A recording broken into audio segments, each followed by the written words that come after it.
Well, all right, here we go. Coming at you from the west side of Manhattan, in New York State, in the United States, in North America, on the planet Earth, in the solar system, in the Milky Way galaxy. This is the New York Hardcore Chronicles Live. Often imitated, never duplicated. What's happening, everybody out there? I'm excited about today's show, and I hope you are too. This is going to be great. You know, we love when we have film people come on and break it up a little bit, you know? So yeah, Derek Murphy, what's happening, buddy? Yeah, there you go. What's happening in London? All right. Sunday night in London. Speaking of London, greetings from the River Thames. It's wintry out, the meadows thick with fog, so I'm chilling in the boat with the wood stove roaring. Look, wow. Well, thanks, man. I'm honored. That's great. Checking in from Long Island via Florida. Good. The gang's all here. Yeah. The beard looks great. Yeah. Tell that to my girlfriend. I don't even know who you are. It's me. It's me. I'll shave it off. Don't worry. Hey, Rich Zoller, what's happening, man? Listen, Alexa, just relax. It's gonna be a bit. Alexa Poley in the house. Here we go. Come on. Now it's getting real now. It's getting rough and tumble. Good, Alexa. I'm glad you're here. I'm glad you set the alarm and you're here. Hey, Monster, brother, West Coast powerhouse, represent. Good to see you. Flint, Michigan. All right. How's the water in Flint these days? Yeah, right. I don't have to shave until the hockey playoffs. That's a good one. Right. Yeah, I'm not going to shave till yeah. And believe me, my Rangers aren't probably going to even make it. Yeah, that's a good one, Alexa. Ain't that the truth?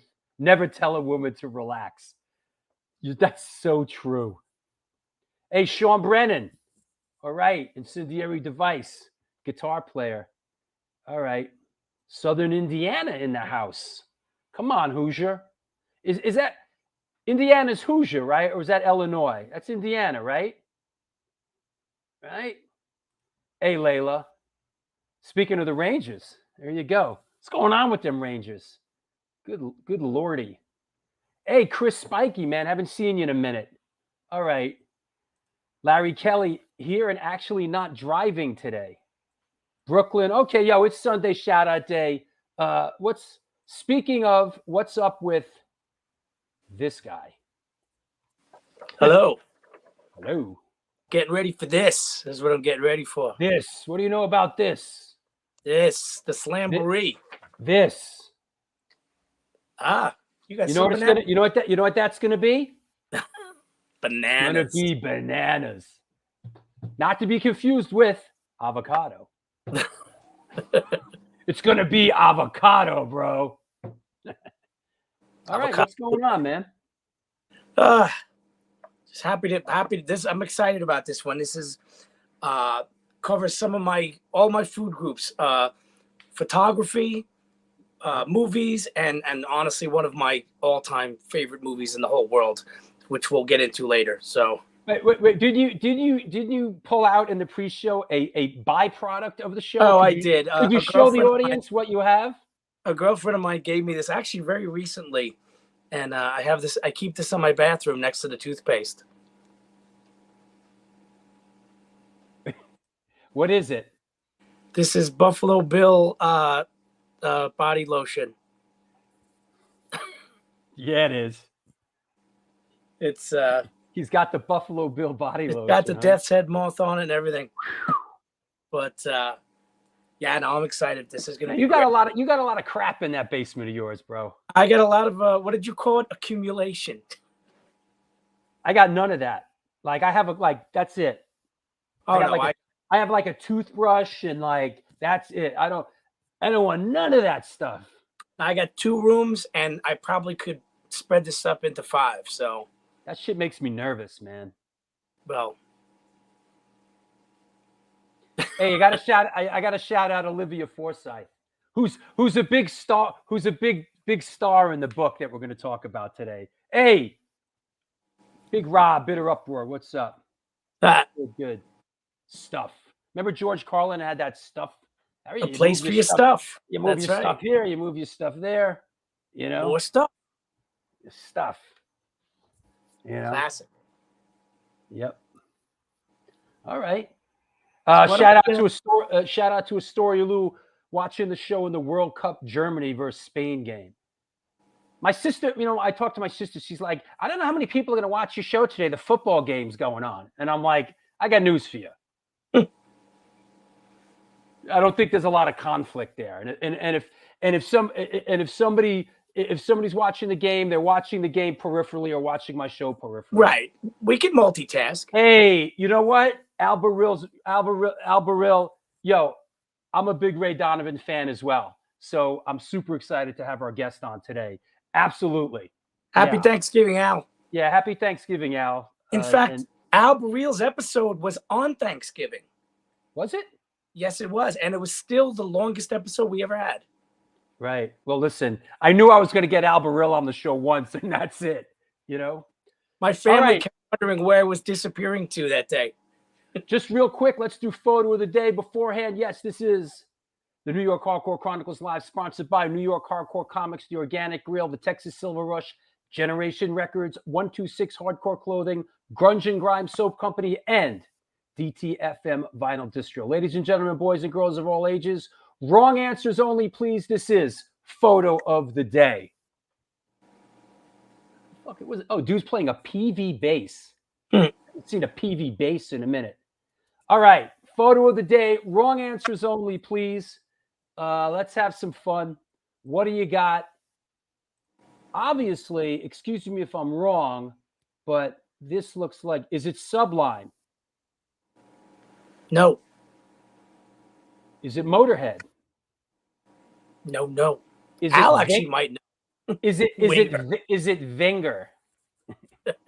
Is it Foo Fighters? Obviously, it looks like they're playing CBGBs, right? It is CBGBs, yes. Is it Dave Grohl? Is it NoFX? Is it Kevin Smith? Is it Kiss? Is it Kiss with no makeup on? Is it Hello at Larry Kelly? Is it is it Bruce Springsteen? Larry Kelly's another hint too. Another hint to this? Yes. Well, let's just say location. Oh, Larry Kelly. Yeah, Larry. That's right. Yeah, right. Yep, Okay. yep. Is it Waddy? Good one. Is it Eddie Van Halen? Here is another one from that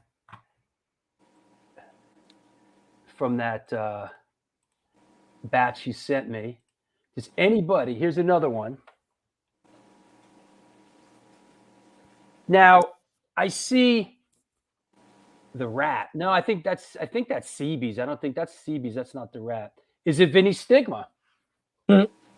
Speaking of Vinny Stigma, I see a Disasters head up there. Would that be Roger Moret and the Disasters? Yes, they did play with the Disasters that night. Ooh, a clue. They played with Roger Moret and the Disasters that night. That's right. The year is 2006. Is it not Steve Vai? Ooh, is it What's Up, Drew and Crew? Is it Pete Townsend? What's he playing? Oh, he's playing a Fender, a Telecaster. Is it Lagwagon? That's deep. That's deep. Let's just say it's a Boston band. All right, wait. Here's let's just give away the whole. Give away the ending. Let's give away the ending right here. Here we go. Right answers only, please. Here we go. Right answers only, please. Boom. There you go. What do we got? Is it the Carvins? Is it the Marshalls? It's Marshall Carvin. Is it the Ducky Boys? Yes, sir. Is it Not Social Distortion? Tony Gerard got this right. It's Mark Lind of the Ducky Boys. Now, I do not know much about this band. Perhaps the Ducky Boys. I saw them a bunch of times back then. They're Boston band. Like, it's funny that you mentioned Social Distortion because I always thought his voice sort of reminded me of Ness's voice a little bit. Mm-hmm. But really, really good kind of Boston punk rock with a lot of melody to it, you know. But I don't know too much of their back history as well. But great live band, you know. And you shot this at CBGB's towards the end of CB's. Yeah, this is the last year. This was in March of 2006, and that was with Rogers Band headlining. What's up with those shoes, man? Yeah, those bright. What other? They're like dancing shoes. Bowling shoes. Homeboy walked out of the bowling alley with the. Hey, come back with those shoes. And he's wearing a Velvet Revolver shirt. Right. That's kind of. Remember what they used to do in the bowling alley? They take those nasty stiff shoes and they'd spray them like. That's right. Oh. Yeah. So, there you go. All right, there you go. That is the Ducky Boys. Ducky Boys, yeah. I believe that name came. Yeah, it's an old street gang, right? Right, wasn't that from the Wanderers? I don't know. I think it was from the Wanderers. Al Burrell says they're cheerleading shoes. you know, I don't think this band has played in many years. I haven't.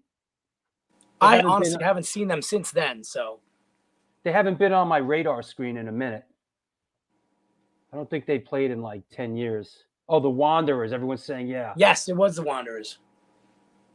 What did I just try to watch? And I had to fucking stop. Lords of Flatbush. With Henry Winkler and Stallone. Yo, I was like, oh, all right, Lords of Flatbush. You know, like me and my gal. Like, I haven't seen this in a minute. Let's watch this. It was almost unwatchable. It was like really, it didn't age. First off, you got Sylvester Stallone and Henry Winkler playing high school kids. And then I looked up on Wikipedia and they were all like 30 years old and they're playing high school kids. It was like, yeah. So yeah, I might have to revisit the Wanderers. Yeah. The Wanderers is a classic. Is that the one with the Ford and Baldies and all that? Yep. Yeah. Right. Ace Frehley claims to have been a member of the Ducky Boys. Is that right? Oh, what do you mean in the movie? Maybe just in general. Ace Frehley's no joke. He's a tough dude, man. Ace Frehley is, you know, the rough and tumble guy. You know. All right. Well, there you go. Let's get to it then. Are you gonna break out your memorabilia? You know, I have so much of it that I tried not to. I was gonna decorate. I even have when my nephew was born, I had the mask, and I actually found a baby size mask for my nephew, the Hannibal Lecter mask, and it's in the back. So you freak! It's an homage. It's an homage. No, really it is. All right, I'll talk to you in a bit. All right then. There you go. Cheers. That's right. This is the New York Hardcore Chronicles Live, and we are sponsored by New York Hardcore Comics, The Organic Grill, Generation Records, 126 Hardcore Clothing, Grunge and Grime Soap Company, DTF and Vinyl Distro, and the Texas Silver Rush. It's a jewelry design firm and boutique store located in the birthplace of the Texas country music scene in Fredericksburg, Texas. They specialize in working with musicians in all music genres to design and create unique one-off pieces, as well as style them for stage, album covers, promo photos, and social media exposure. The client list includes Rock and Roll Hall of Famers Greg Rowley, Ringo Starr, and of course, my friends and yours, Agnostic Front. Information and online sales are being taken at their Facebook and Instagram pages, and of course, www.texassilverrush.com. Come on now, Grunge and Grime Soap Company. They're a handmade soap and skincare company with a rock and roll spirit based in Nashville, Tennessee. They combine their love for rock music and their love for creating products that are good for your skin and good for your soul. Since the year of our God, 2019, they've been creating high-quality, natural, handmade soaps and skincare products with ethically sourced and sustainable ingredients. They give 10% of their net proceeds to local and community outreach programs. Visit their website at www.grungeandgrime.com and enter the code DREW and get 20% off your first order. That said, let's make sure everybody's okay. What's up, EK? Good to see you, buddy. I hope you're well. Same thing with Grease. Actors, yeah, man. Actors in Grease. Some of them actors were like, come on now. What was her name in Grease? Homegirl, like the bad girl. Man, she was like 35. What the hell was her name? She was like the bad girl. I forgot her name. What was her name? That actress's name. Yes, Stockard Channing. Yeah, great actress. Ended up in Grease as like the bad girl, you know? The advertising on this channel is getting intrusive. Well, let me tell you something, my friend. Perhaps you want to open up your wallet and sponsor this show. Funny you should ask, Joseph K., because there's a huge opportunity here for you to sponsor this show. Because, you know, things don't magically happen, Joseph. I know you live in a world where everything should be free, and you should have it free all the time. But this show survives on sponsorship and patrons and YouTube monetization and all that. So relax there. Intrusive. It's a good one. I'm gonna have to write a song called Intrusive. That said, yeah, we love the sponsors. I know, right? They pay for the show, dude. Yeah, it's okay. And it's all right. It's okay. It's all right. It's okay. That said, Rizzo.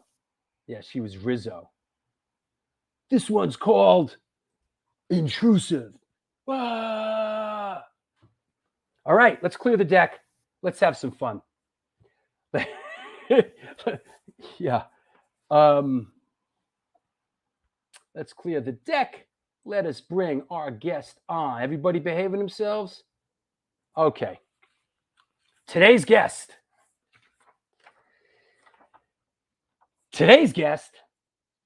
is an American actress and photographer hailing from Rockland County, New York.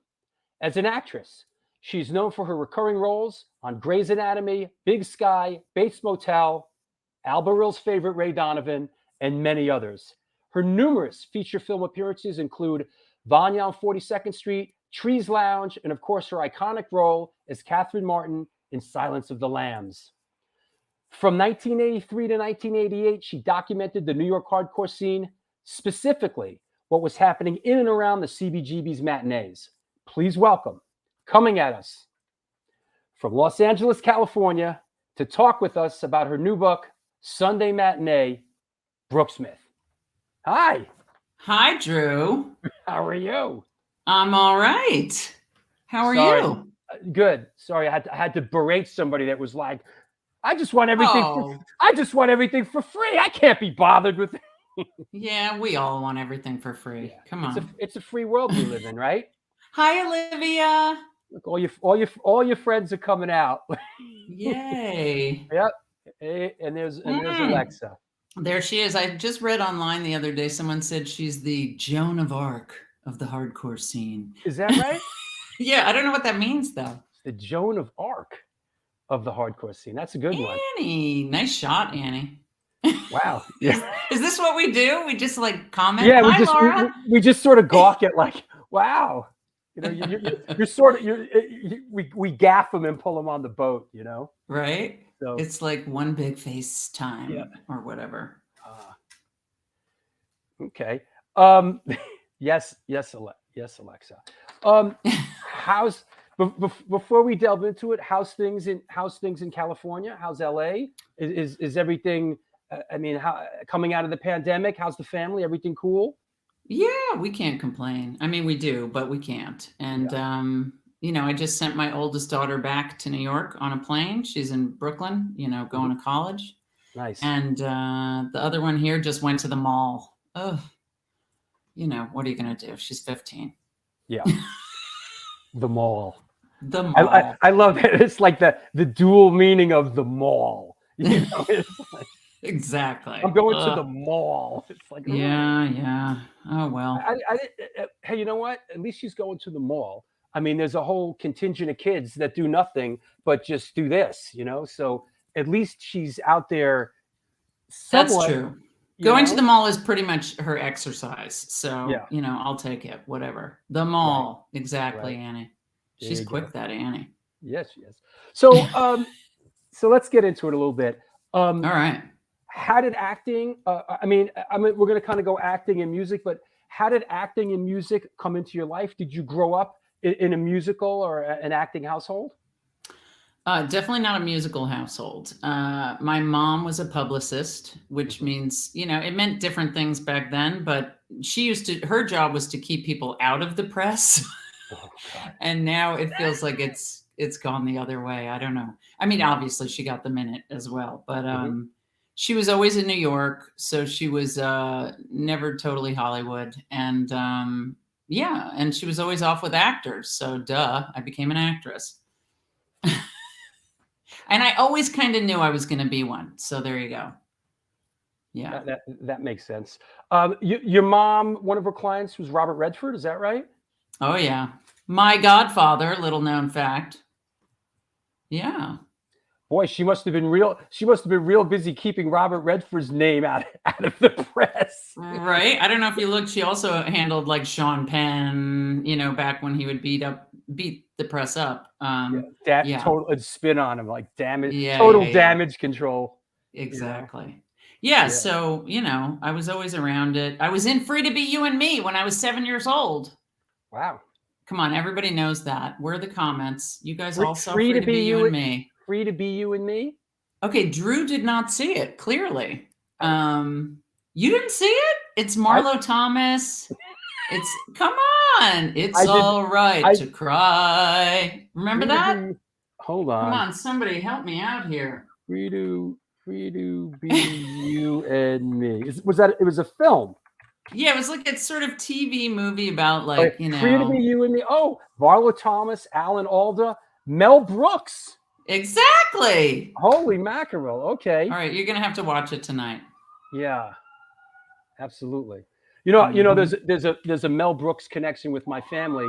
My dad won an Oscar in 1963 for an animated short that he did with Mel Brooks. Oh, how cool! So was he an animator? Your dad? My dad was he was a director, but at the time he was a producer. And in 1963, they had a category for best short animated film.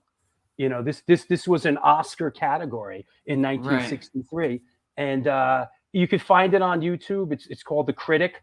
It's Mel's voice is over it, and cool. Yeah, it's an American classic. Yeah, American classic. There you go. Yeah. I'm writing it down. Yeah, the Critic. Yeah, it's a bit of a classic. You grew up in Rockland County in New York? I did. Yeah. Yep. I always say near Nyack because nobody knows Orangeburg. Ooh, I know Orangeburg. Oh, well, there you go. Hey, I don't know. There was a house in Orangeburg called the Douglas House. You ever shoot there? Oh, I know the Douglas House. What is that? I don't know. It's a house that I guess they bought and they renovated so you could shoot there.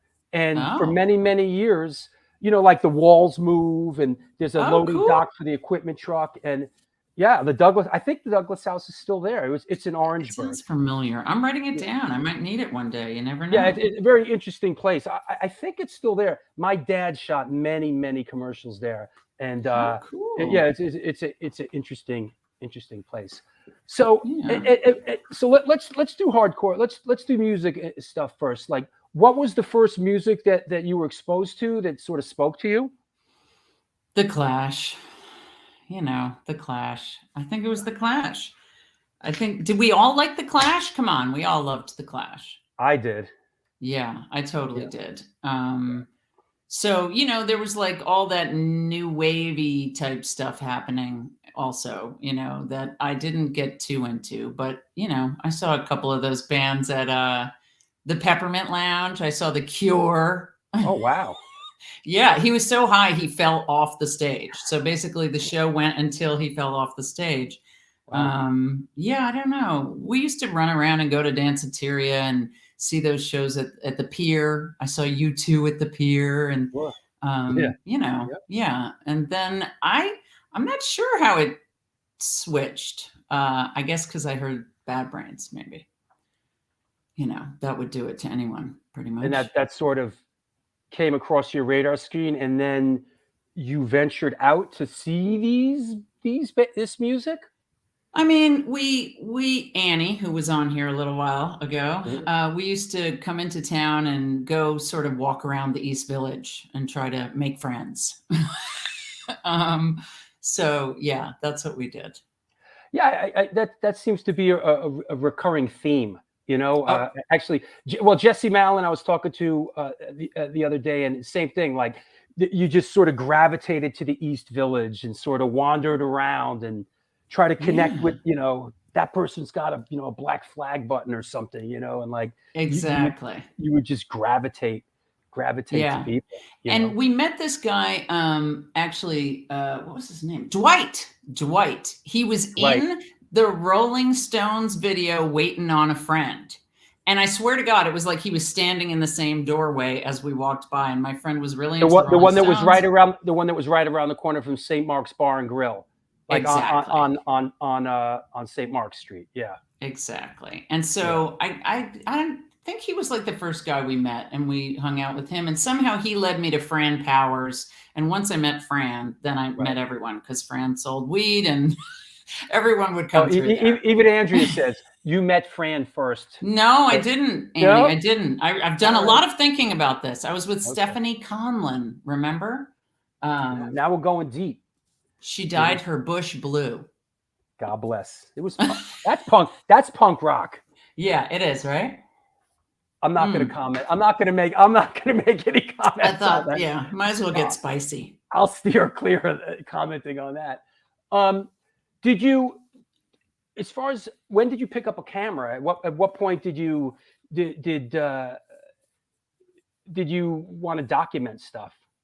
I mean, kind of right away, because I was into photography, and I really was terrible in high school, barely made it out.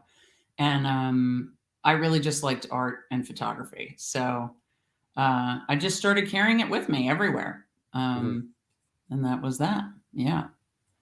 But you know what I was going to say? Do you remember when White Riot was like the fastest song you ever heard? Sure. Yeah. I mean, I just remember being like, and then going from that to Bad Brains and being like, oh, okay, wait a minute. I was just thinking about I remember the Sex Pistols being incredibly fast, and now I listen to it now, and it's like boom, pick it up, boys. Exactly. Yeah, God, it's wild. This used to be fast, Yeah, and, yeah. So yeah, I think there was sort of this progression of things just got faster and faster and faster, Yeah, not necessarily better, but faster. Yes. Yes. Yeah, absolutely. I want to pick. I want a couple of pictures that I've grabbed from the book. A couple that I really liked and enjoyed, and that sort of spoke to me. And you mentioned Bad Brains, and here's Bad Brains. Any kind of perspective you could give us on this? No, I think this is the Ritz, right? Or it's Yeah. not Irving Plaza. It's one or the other. I'm sorry. I think this is the Ritz. I think it is too. Yeah. I think is this the show we met at, Olivia? I know you're out there. Olivia actually wrote a piece for the book about how we met, and it was at this Bad Brains show, funny. I believe. Olivia says Blue Bush, new band. Okay, we'll get on that. We're Blue Bush. Alexis says, yeah, she says, yeah, it's the Ritz. It is. I'm pretty sure, which is now Webster Hall, which before that was Webster Hall. And this looks like, and that when the Bad Brains kind of came back in 1987, they weren't around for a couple years, and then they came back, and it was a big deal. Yeah, I think that's right. Yeah, that makes sense. So I actually really like this picture. I'm glad you picked it. Yeah, I like it too. Yeah. Yeah, it's funny how you find photos that you didn't like originally, because I don't know what you wanted originally, and then you find these ones that maybe were like not the good ones, but then you like those better. Like there's one in the book that's of Frenchie, and it's out of focus. But I actually really like that photo, and I found it just when we were putting the book together. By the way, just got it. Here it is. Wow, that's beautiful. Yeah, I'm so excited. Yeah, it's wow. It's like, is it like a record? Is it the size of like a record? like square? It's 11 by 11. That's Okay. all I know. 11 by Right. 11. Yeah. Are you Yep. happy with it? I am very happy with it. Yes. Good. Good. Yeah. And why now? Why did the book come together in 2022? What was the impetus? Why now? My therapist keeps asking me that, Drew. I kinda mean, like I don't know. It took this long. Are you a therapist? Somewhat. Okay. It took forever. You know, we found this box of photos when I was moving like 12 years ago. And then I had that show in New York, which was so fun. A lot of people came down for that. It was very well received. Yeah, it was just a blast. And then I don't know, I got busy, I had kids, I don't know, trying to make a living. It took a while. And then I guess COVID helped. And then I just got the number in my head. I'm going to get this done by the 2022. By the end, it's got to be out. So yeah, that's why now.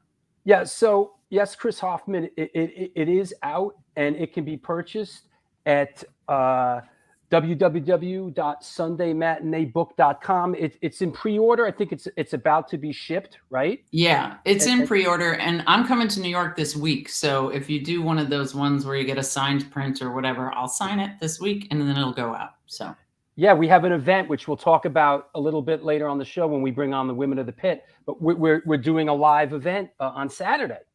Yeah, exciting. It's happening. Yeah. Yeah, Larry Kelly says Drew is my therapist. That's right. Oh, how's that working out for you, Larry?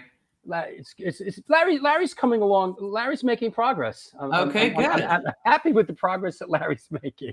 Excellent.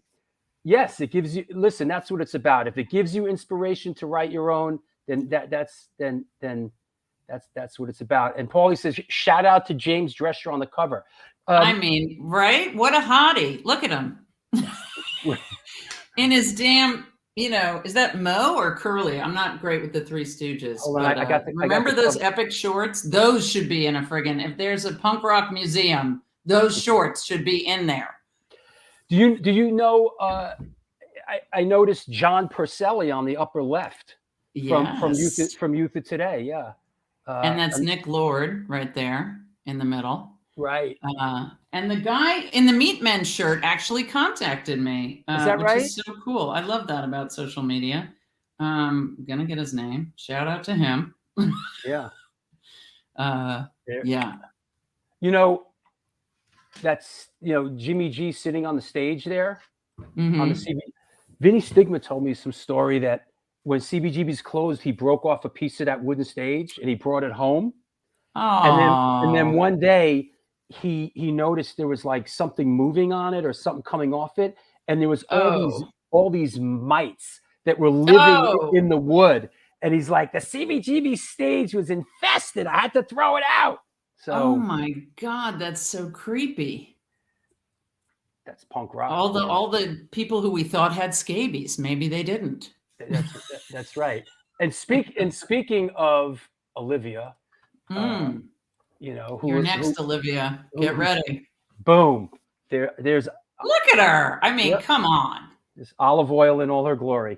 Gorgeous. So, there right. you go. And I didn't usually like the pretty girls, but Olivia, come on. Look at her. Yeah. That's a nice shot.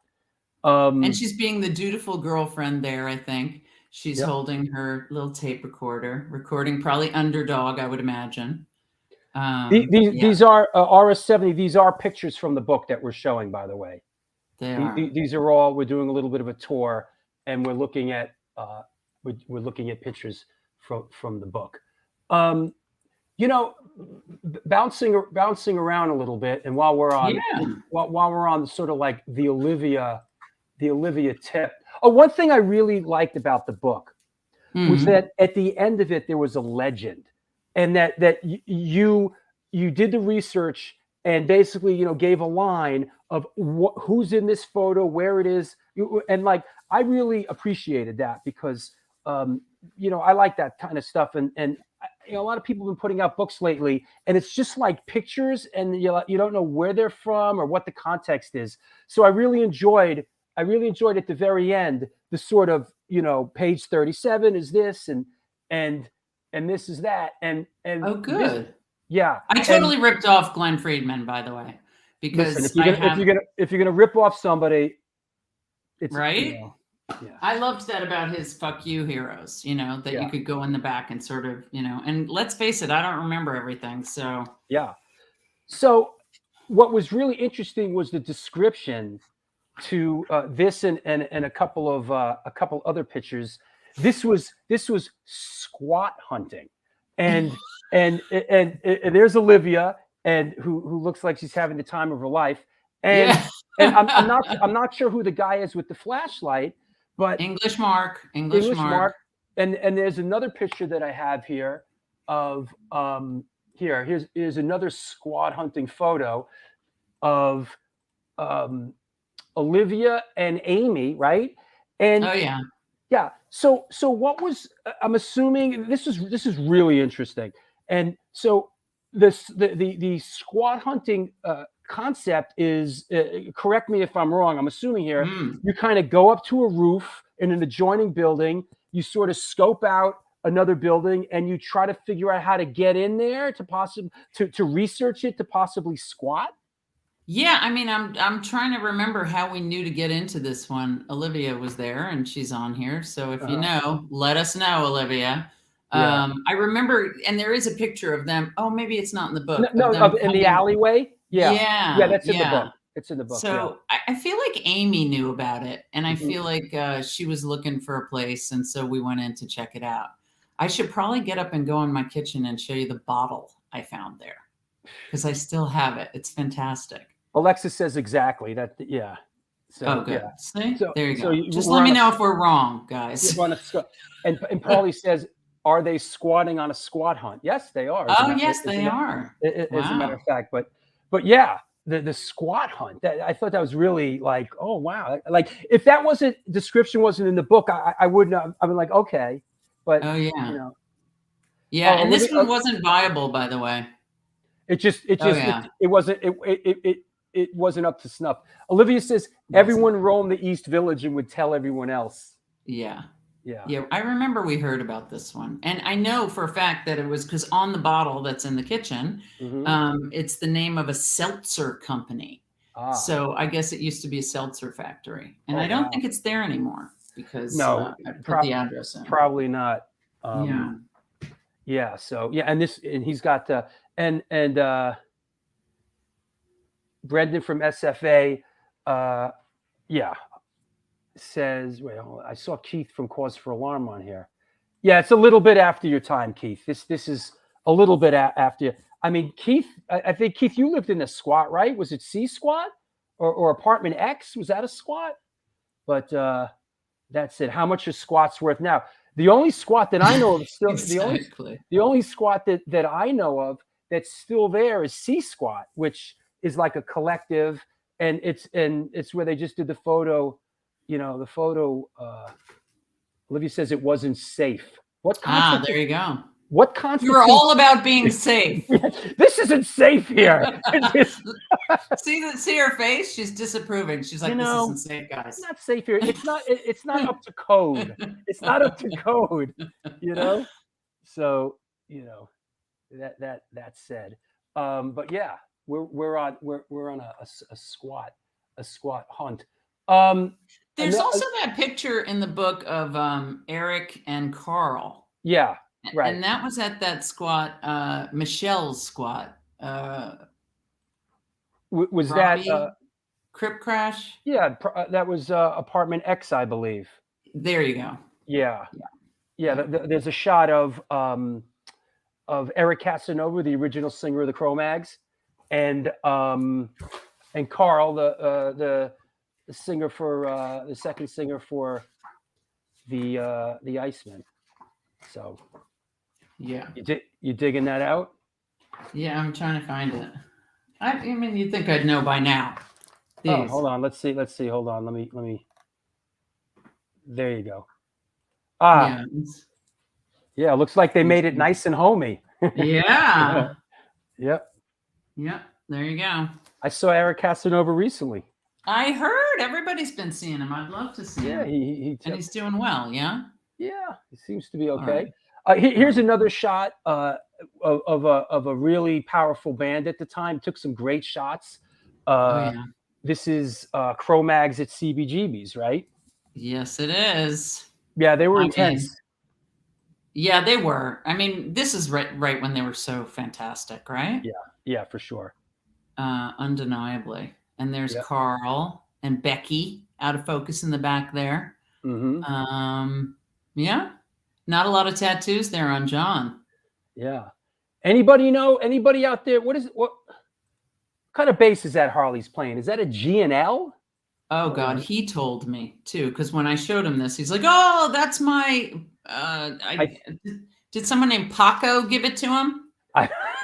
Oh, Paco. Like, I'm not kidding. Oh no, Jaco Pastore. There you go. I got the P and the J together. There you go. That's the bass that Jaco Pastore gave Harley. I'm pretty sure he said that. Yeah. Wow, that's a great What shot. is it? Yeah, could be. So there's a couple of really great. Here's another one that's a different show. This is Irving Plaza, and he's playing a different bass here. He's playing an Ibanez, but yeah, this is when the Cro-Mags were really, really crushing it in 1985, 6, right? 7, maybe. Yeah, they were amazing. And Mackie was drumming. Yeah, they were powerful. Yep, they sure were. They were a powerful institution. One of the inclusions in the book that I really loved, that really made me laugh out loud, that I thought was just great that you included it, was this whole bit here. And maybe you could explain what's going on here. I'm scared. Oh, I know what it is. Oh, dear Lord. This whole bit. And yeah, this is really great. And yeah, there's a lot to unpack. Yeah. Now, you sort of gave a description of it in the legend of the book, but excuse me, correct me if I'm wrong, but is this one of Ingrid Bergman's Oscars? Yes, it is. I mean, I'm not sure. I feel like maybe she only had one and that was it. But I was house sitting for Isabella Rossellini. Who's her daughter. Yes, exactly. Yeah, maybe people don't know that. So that's why she has it. Yeah. Yeah. And, the boys came over. And, I can never get over these shorts. Right. I can never get over them. Yeah. And that sticker that was added later by Alexa. Mm-hmm. Yes, the Society for the Right to Die. I love the joy. I could just feel the moment, like the joy on their faces. Like you hand someone an Oscar and right away, it's like everyone's doing their acceptance speech, and I want to thank my mom, and that whole thing. Yeah. These are hilarious, huh? These are great. And Ingrid Bergman, by the way, won 3 Oscars. Well, there you go. You just looked that up. The only person, I do my homework for the show. The only person, the only woman that has won 4 Oscars is Katharine Hepburn. Oh, here, wait. I'm trying to find you. I can't find you now. Why can't I find you? You can't see me? I'm like a spaz. Sorry. I know I'm not supposed to say spaz anymore, am I? There I go. Okay, I'm back. Phew. Yeah. Sorry. So Ingrid Bergman won for Gaslight in 1944, Anastasia in 1956, and she won an Oscar for Best Supporting Actress in 1974 for Murder on the Orient Express. She won 3 Oscars. Interesting. Don't know which Oscar this was, but now, not to throw a wrench in things, but also wasn't her dad the director Rossellini, and maybe he won one? Ooh, deep. Oh God, I don't know whose it is. Could be. It's definitely not John and Harley's. Right. That I know, and it wasn't mine either. So there you go. Yeah. Hey, Joe Bruno. What's up, Joe Bruno? Joe Bruno. Okay, wow. Joe, you're in the book. You're in the book, Joe. Joe, you're in the book, B. Come on. Yeah. I went down the rabbit hole on your Instagram the other day and saw him all up there in the snow. Yeah, Joe Bruno. There he is. Look. The one, the only, the infamous. Come on. Give it up, Joe Bruno. People. There he is. Joe. Yeah. That's I cool. haven't seen him in 20,000 years. Good stuff. Since while we are here, Yes. there you go. There's another Aw, look. Yeah. Now, I mean, I've seen this photo before, and I often wondered, like, whose baby is that? But you go ahead. Yeah, no, it's Amy and Roger's baby. It's Nadia. Yeah. It's Nadia, who's like full-grown woman now, and like, It's like, how did that happen? I mean, all those cliches, right? Nadia's was like the first one like born of that sort of clan, I think so. Yeah. Yeah. I mean, there's those pictures of Darby, which I wish I knew what happened to him in with Lazar and Hal. Right. So he was around, but the first baby, yeah, come on, it was Nadia. Yeah. And it's almost like Alexa's getting ready. I can see it on her face. She's like, Yeah. maybe I'll do this. Next. Yep. It's coming down the line, Speaking of, this photo was around. I did not know that you took this. This one always sort of intrigued me. And speaking of Lazar, right? Yeah. I mean, I was friends with Lazar back in the day. She was a spicy individual, and and I always looked at this and was like, what's going on here? Are they like Sig Heiling? Like, I mean, it sure looks like it, doesn't it? It kind of looks that way. Yeah. Yep. What's interesting, another thing that's really interesting about this shot is right on that corner right now is a Starbucks. Oh, it's like a total if unrecognizable, clean, the corner, like huge windows. That's a Starbucks now. Oh, Lord. Of course it is. Why wouldn't it be? Yeah, Lazar. So you were friends with Lazar? She scared me, Lazar. And, I just wanted to stay on her. And so was Larry Kelly. Larry Kelly says, she was a very good friend of mine. Yeah, she probably was. Yeah. She was. Larry, do you know what happened to Darby, that kid there? Because I've been trying to find out if anyone knows. Was that Lazar's kid? I don't think so. Yeah. Who knows? Someone out there knows. I don't think so either. Yeah. Larry might know. Larry Kelly might know. I feel like it's Hal's kid, and that's Hal. Yeah. Nope. I guess it was. No? Yeah. Nope, something. Larry Kelly says, Lazar single-handedly caused a race riot in Kenmore Square in Boston with one sentence. Exactly. So you can see. You can see why I was scared of her. No, not her kid. It's Hal's kid, right, Olivia? Yeah, Hal's kid. I mean, pretty soon, Olivia, you're going to have your own square here. Yeah. I should just send her the link. Come on, exactly. Alexa says it was Hal's kid. Yeah. Okay, so, but yeah, this photo was like floating around the internet, and I didn't know this was what you took this, and I was like, what? This is just like a night in the Lower East Side, Yeah, for sure. I love how it's lit. I love how the street light, is lighting it. It's pretty. Here, I'm trying to find the other ones. There was one must have been with Alexa and Tommy, I think, when I took that, because there's a shot of Tommy in that same little section. Let's see. Trying to find it. Almost shot there. Tommy Carroll. Yeah, there it is. Yeah, because they're on one side and he's on the other, and I believe it was the exact same. Like they're there, and then there he is. There's the handsome fella. Got it. And then also, there's one more of Lazar, just to bring it all the way home. Oh yeah. Yeah, Yeah, she was intense. Yeah. There's been a lot of press recently about, remember Ray's egg cream place down there? Yes, I saw they did a GoFundMe. How fantastic is that? Yeah. It was on New York One. It was in the Post, and I went down the other night and stopped by, and Ray's, 90 years old and still doing it. And I said I said, he's literally the last of the Mohicans at this point. He's the last man standing. There's nothing else down there that connects us to sort of that he's really the last man standing. Is Ray's egg cream down there, Yeah. Oof, Yeah. They were delicious. Yeah.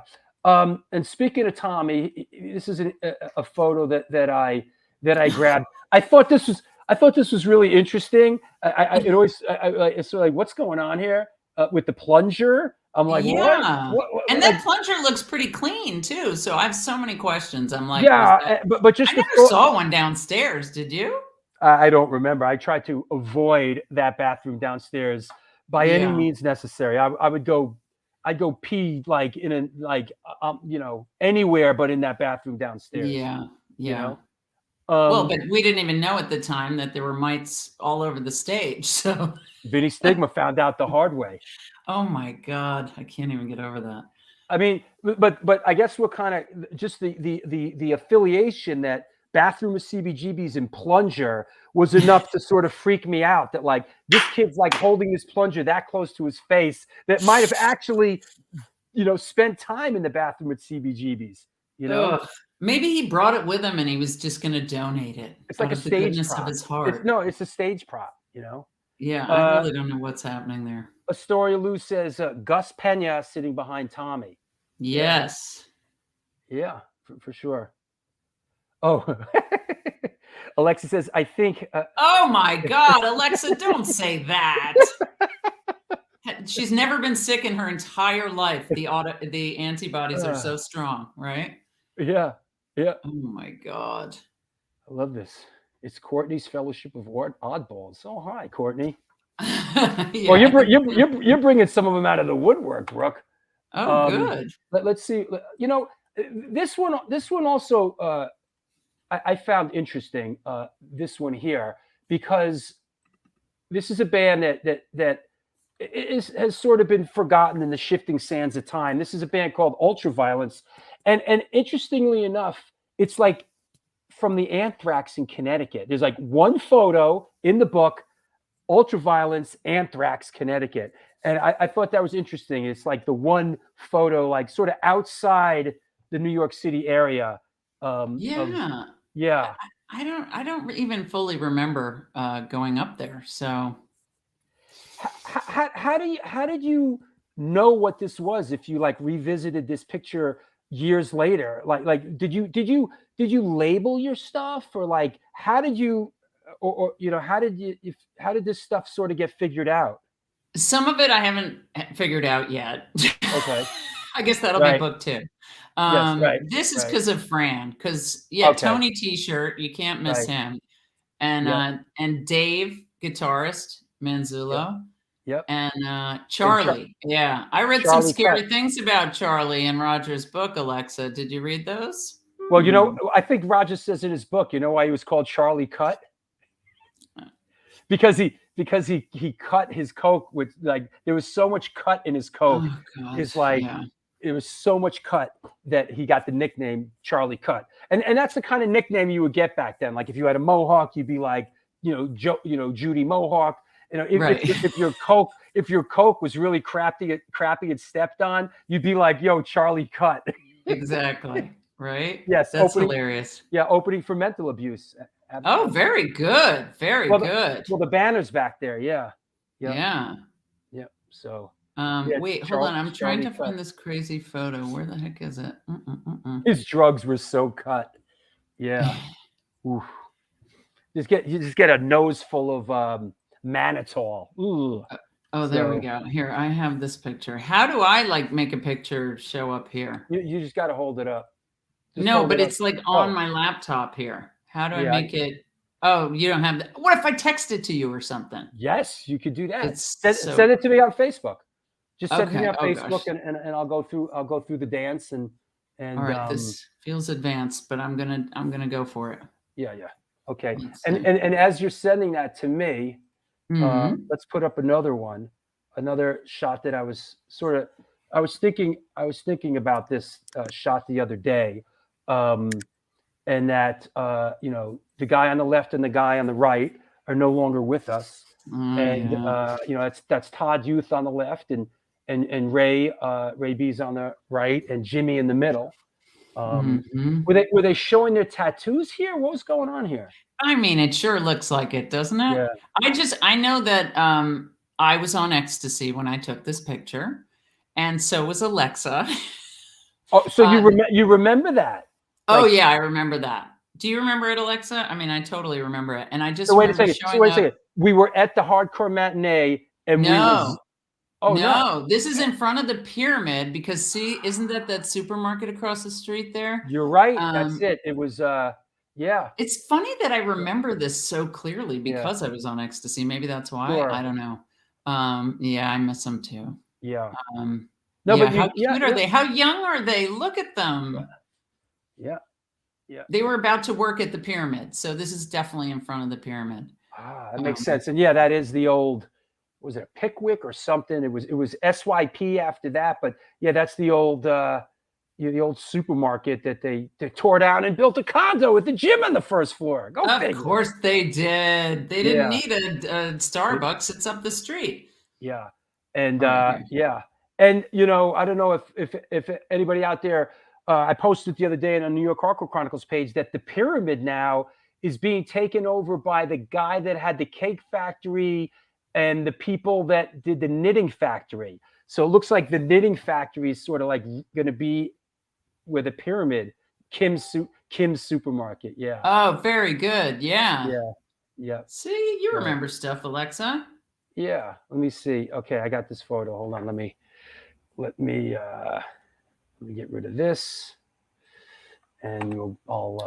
How exciting! My husband just sent me the Rolling Stone magazine piece. I saw that. You did? I haven't seen it yet. Yeah. Someone sent it to me about an hour before the show. How exciting! Yeah, that's cool. Good stuff. I'll read it later. Now read it later. Here's the photo. I mean, read it on the plane. Here's. Exactly. There you go. I mean, how horrifying is that, Alexa? I am clearly sitting. I don't look like I'm squatting there. And we know where that is. Oh my Lord. The horror. Is this alive. Is this an excerpt from the book? It didn't make the cut? No, it's not. Yeah, or that's what that means. Yeah. It didn't make it in. Yeah. It didn't make it in. Another character that shows up in the book that I had some connection to, of course, he was the drummer when I joined Antidote. He was sort of an elusive figure. He's like Kaiser Sose is the one, the only Arthur Gugi McGuckin. Yeah. So and Gugi. He was going as Bliss then. Remember Arthur Bliss? I'm Bliss. Yeah, exactly. I'm not Arthur. Exactly. I'm not Arthur. I'm Bliss. Yeah. And he would take offense if you called him anything. Yes. Bliss. And I love that picture. That's the Dirt Club. I mean, was that in like Hoboken or something? I don't even know. I don't know, and I don't know this band that you shot him. He was playing. I do. That's Fran's band. Fran and Madonna had a band. They had Modern Clicks, and then it became Whole Wide World. Whole Wide World. I did not know. This was obviously after he left Antidote, probably about, I'd say 2 years later, Makes sense. Yeah. Yeah. He's still around, yeah? I think I've seen him. He doesn't speak publicly. We played a show with him. He was actually fronting a band called NYC Noise. He was the front man, and they were great. We played with them. He was singing, and it reminded me of the Dead Boys. He was great. I kind of saw a video. I feel like I looked it up one day. Yeah. Yeah, he was really great. Oh, what's weird is like I didn't notice until this got printed that there's blood in his hair. And there's a picture on like the next. I saw the other picture where it looked like there's something on his hands, right? Yeah. So like, hello. I don't know. Listen, this is a guy I'd love to have him on the show. but you'll never find this guy being interviewed. This guy won't do it. Just to have him on the show, talk to him about his time in the Misfits, his time in Antidote, and everything else. I'd love to have the Goog on the show. Yeah, well, maybe he's listening and he'll come on. Come on. Yes, Brian Goss was in the noise, and so was George from Hell's Kitchen, played bass. So there you go. Here it is. Here's the other one. Is this? Let me see. Yeah. Oh God, I'm trying to keep it straight. And you can see it's like on his hand and on his, I mean, he probably punched the wall. Hey, the Goog, the Goog was a scrapper, Yeah. He broke Ray B's jaw, Oh, he did. A little known fact there. Really? That's a story for another day. But come on, Drew. We have like 2 hours here. Come on. They got into some altercation and Gugi broke Ray's jaw. Oh, wow. All right. Yeah. That's the story. Yeah, that's the story, kind of in a nutshell. Yeah. Here's another band that comes up a couple of times, and that would be Underdog. Yeah. And I this is a very pretty early incarnation, right? Because I think Carl was singing for them at the time, or Richie. Carl was singing. Yes. Yeah. Richie was off with Youth of Today. Thank you. There you go. See, if I was straight edge, I would remember these things. Yeah. Right. But so Underdog comes up a bunch of times in the book. Some great Underdog stuff. Any memories? Underdog memories? I mean, I just saw them so many times and I love them. They're fantastic. Yeah. And that picture of Olivia, that was totally taken. See, top 5. There you go. Yeah, they're really great. And so the guys, what? No, the Numbskulls was the band they had, I think, before Underdog. So no, this is Underdog. Yeah, for sure. And I would think, what year? I'd say 87. 88, 87, okay. 88. You would know better than me. I don't know. Yeah, I would think, So anyway, you were saying, I'm sorry. Oh, I don't know what the heck I was saying. But just that there's a flexi disc in those special order ones. Absolutely. And it's got 3 songs, I think, not 2. Yeah. From Carl singing. From live on NYU in 1987. Exactly. And the book is available here at www.sundaymatineebook.com. And yes, it is bundled. There is a version of it that comes with the Underdog Flexidisc live from WNYU 1987. So and I got to say that the people that put it out, Radio Raheem, they do a really nice job on packaging. They're fantastic. They've been so great, and they really love all everything hardcore. So it was so nice to do it with them. They do a very good job with packaging. They put out years ago. They put out. And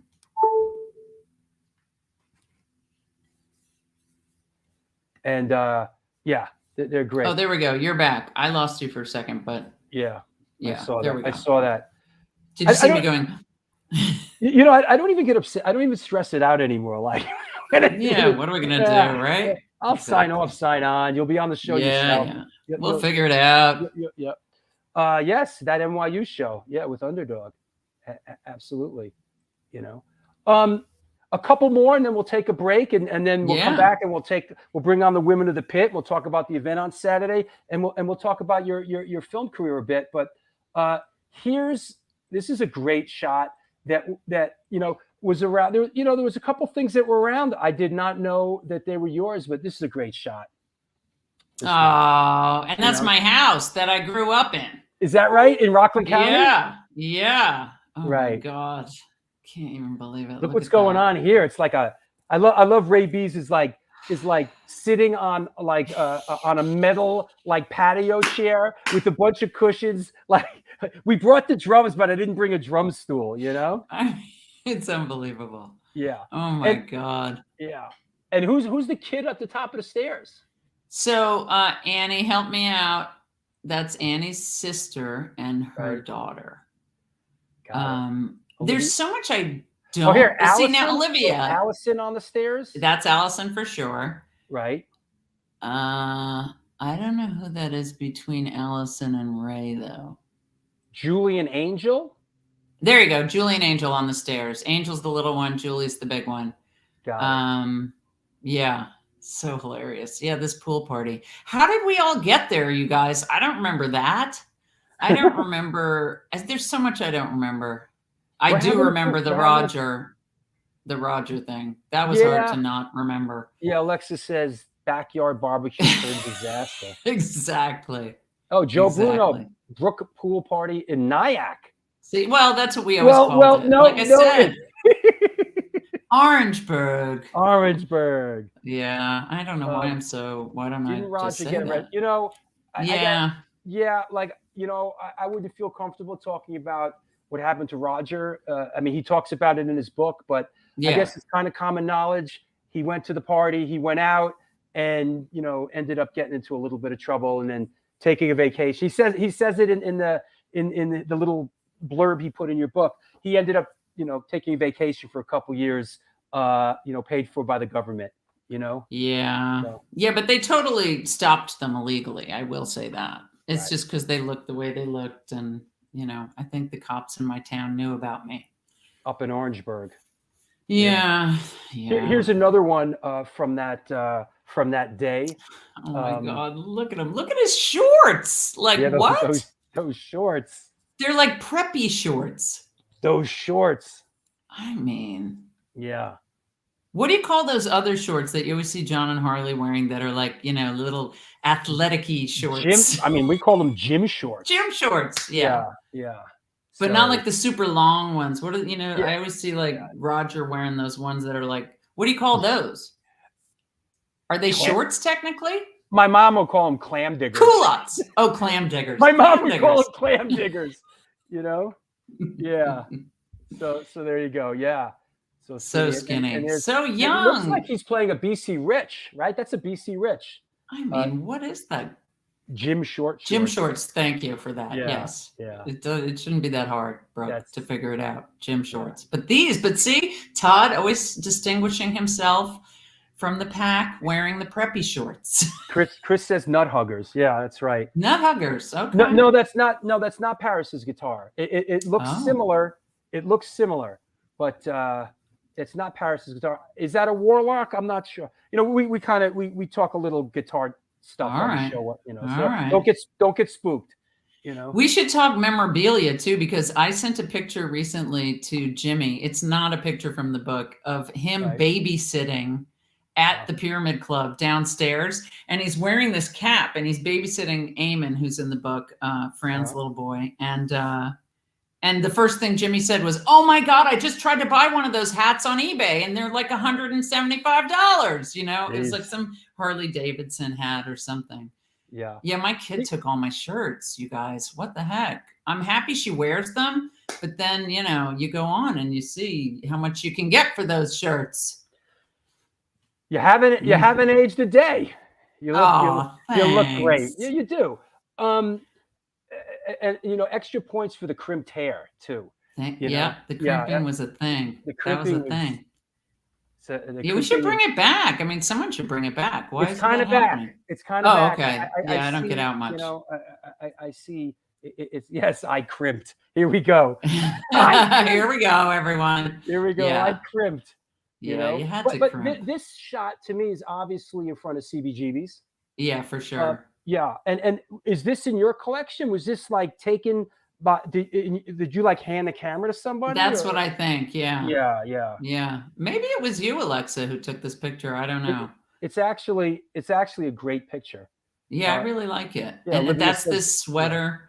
Yeah. This sweater that my friend Joey stole from me. I know I won't keep talking about it, Joey, but I knew for like 30 years I knew she had, and she wouldn't admit it, and then she finally admitted it. So. Here we go. Yeah, you still have a crimper. See? There you go. My gal does some crimping, and it's cool. Really? Yeah. My gal's a hairdresser, so she's mixes it up. Mm-hmm. All hail the crimping iron. Exactly. Here we go. Joey crimp crash. That's pretty good too. Oh, that's good. That's good. I am a crimper. Yeah. Oh, Yeah, all it's right. good. It's good. So yeah, it never really left. It's funny how I put that picture of me in the book when there are clearly so many other horrifying it's a ones. really nice shot. This one wasn't in the book, but I came across it. I think on Yeah, see what I'm saying? Like same Yeah. earrings. There you go. Right. Not crimped that day. Yeah. Look at Tommy. What the heck, Yeah. Tommy? Tommy. Yep. Oh my God. So funny. No. Yeah. No shame in the crimping game. No, definitely no shame in the crimping game. Yeah. There you go. Yes. Tom. Yep. There you go.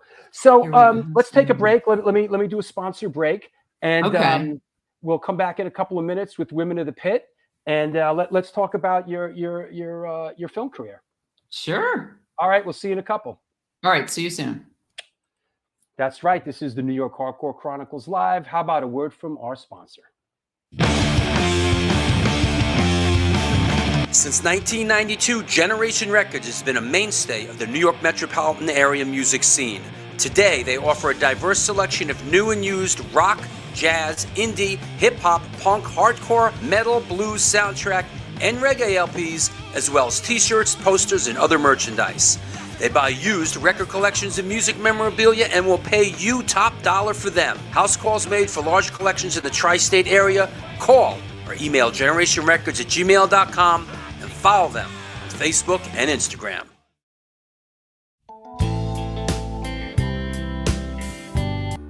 Hey guys, Vlad from Organic Grill. As you can see, we're in a new location on West 3rd Street, right by Blue Note and Comedy Central. The place is bigger, kitchen is bigger, we have more varieties, more food.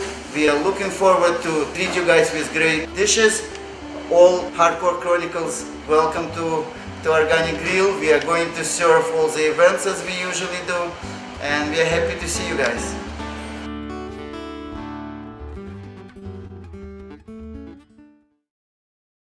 Peace, what it do? Welcome to NYHC Comics at 117 Main Street, Dobbs, Surrey, New York. I'm Debo the Pro with my homie Lee Farley.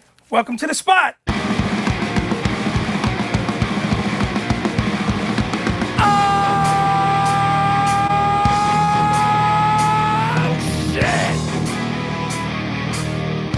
Specializing in yesterday's and today's comic books, rare CGCs, toys, collectibles. Got skateboards, old school tapes, Magic the Gathering, Warhammer. Video games, original art pieces by your favorite New York City and worldwide artists. Let's go. Skate decks all day, baby. We also have the young reader section here for like 10 and under. Pops. People love the Pops. Star Wars! We are New York Hardcore. We always rep the scene. Let's get it on.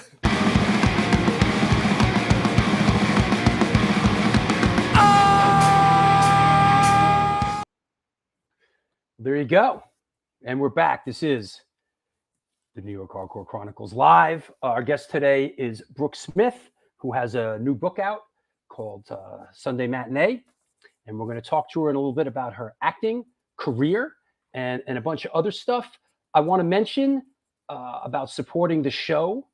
I know I was jawing about it before and being a little cheeky, but let's be frank. A lot of people enjoy the show, and what gives me the ability to put so much time and focus into the show is because people support it on Patreon and people make donations on PayPal. So there it is right there. Please, holidays are coming up. Support this show so I can continue to do it.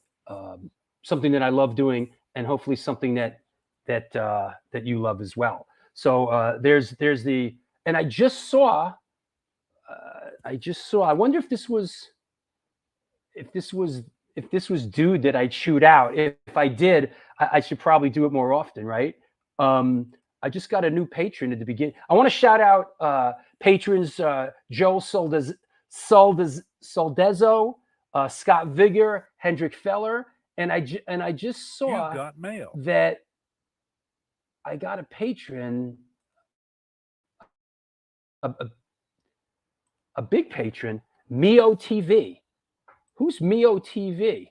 Is that Anthony Mio, original drummer for Biohazard? Could it be? Mio TV. Anyway, Is that right? Drew, my day was going great until your show intruded on it. Listen, he squared it away. He's talking about, I think he was talking about putting this stuff up in the corner. It was covering some of the screen, but that happens. You know, we're trying to make it all work here. You know, you got mail. Yeah. How about that? I got mail, and I got a patron. Here he is. Mio TV, Brooklyn Mio 66. Is that Anthony Mio? Anyway, there it is. Please get on Patreon, $2, $4, $6, whatever it is. There's a PayPal address. Also, there's a super chat function. If you want to ask our guest a question time, you know, and you can contribute something to the show, there is a super chat function. I want to mention a couple of events, actually, no, a couple of shows that are coming up. Just real quick. Is that you, Mio? Is that Anthony Mio? Yo, how about that? Anthony Mio, original drummer of Biohazard. Wow. Thanks, Mio. I appreciate. Yo, Anthony Mio's supporting the show. You can too. Man, thank you, Anthony. I'm honored. Anthony was there, original drummer for Biohazard. I want to mention a couple of upcoming shows real quick. This Wednesday, November 30th, Arby's coming on the show. Arby Corbett, Even Worse, Bush Tetras, Highly Effective People. A week from today, John Monty, MOD Ministry Mindfunk. David Godless, December 11th, talking about his photography career. Talking about their book, Jersey Metal, on Wednesday, December 14th, Frank White and Alan Tecchio. We just announced this the other day from Bold and Crippled Youth, Matt Warnke. Am I pronouncing that right? Warnke? This hasn't officially been announced, but it's happening on Sunday, December 25th. It is the holiday episode with all your friends. We're going to put the link out there. A lot of people are going to stop by. This is happening on Christmas Day. This show has not been announced. You're seeing it here first. It's going down. First show of the new year. The band Fury of Five is coming on the show. They have a new release out. They're going to be talking about that. This show was announced the other day. Rob Moss from Artificial Peace and Government Issue on January 14th. He's coming on the show. Here's another show that is yet to be announced. Paul Roslier, producer, musician. He was in The Screamers. He was in Twisted Roots. He was played with Nina Hagen. He is the brother of Kira Roslier, who was in Black Flag. This show I'm going to co-host with our good friend and supporter Joel Ghostin. So that should be cool. John LaFata, we announced the other day, January 15th. And this is yet to be announced as well. Brian Harris of Death Before Dishonor. There you go. Lots. I've never booked. The show's never been booked so far in advance. There's a lot. Yeah. You know Paul, is that right? Well, he's coming on the show. 2023. Show number 250 is not that far off. So we got to figure out who's going to be show 250. It's got to be like Waddy or Ian Mackay or John Brannon from A Negative Approach or Ray Kappa. We got to go. We got to go big. We got to go big on that one. So that said, just want to mention also, if you are, what's this? Tell me, I just got another patron. Courtney's Fellowship of Oddballs. Wow. Something's going right today. God bless. Welcome, Courtney. Lots of cool, there's a lot of cool patron-only stuff that I post, including the interviews I'm doing for the new book. If you have a communication device, please follow the show on Instagram at StoneFilmsNYC. Pick it up right now. Follow the show. That said, let's clear the deck. I know it's like you're going to need captions with Waddy. Yeah, I know, but we got to have Waddy on the show. I mean, that would just be a pisser. Hey, Courtney's Fellowship of Oddballs, thank you. Thanks for being a patron. Yeah, Courtney is cool. Okay, Larry Kelly says you're cool. You're cool. That said, there you go. Let's bring on our guest. Today's guest, Brooke Smith. Hi. Hi. I was just sneaking a little toast. A little toast. What were you doing? I thought you were huffing glue or something. I know, right? I did that before. Huff the glue, then have the toast. That used to freak me out a little bit. The huff and the glue I thing. know, not a good You know, idea. Yeah, I didn't go there. Even whippets, like what? Especially when they told me like that sound you hear is like your brain cells like popping, dying. I'm like, yeah, I'm not down What with sound? that.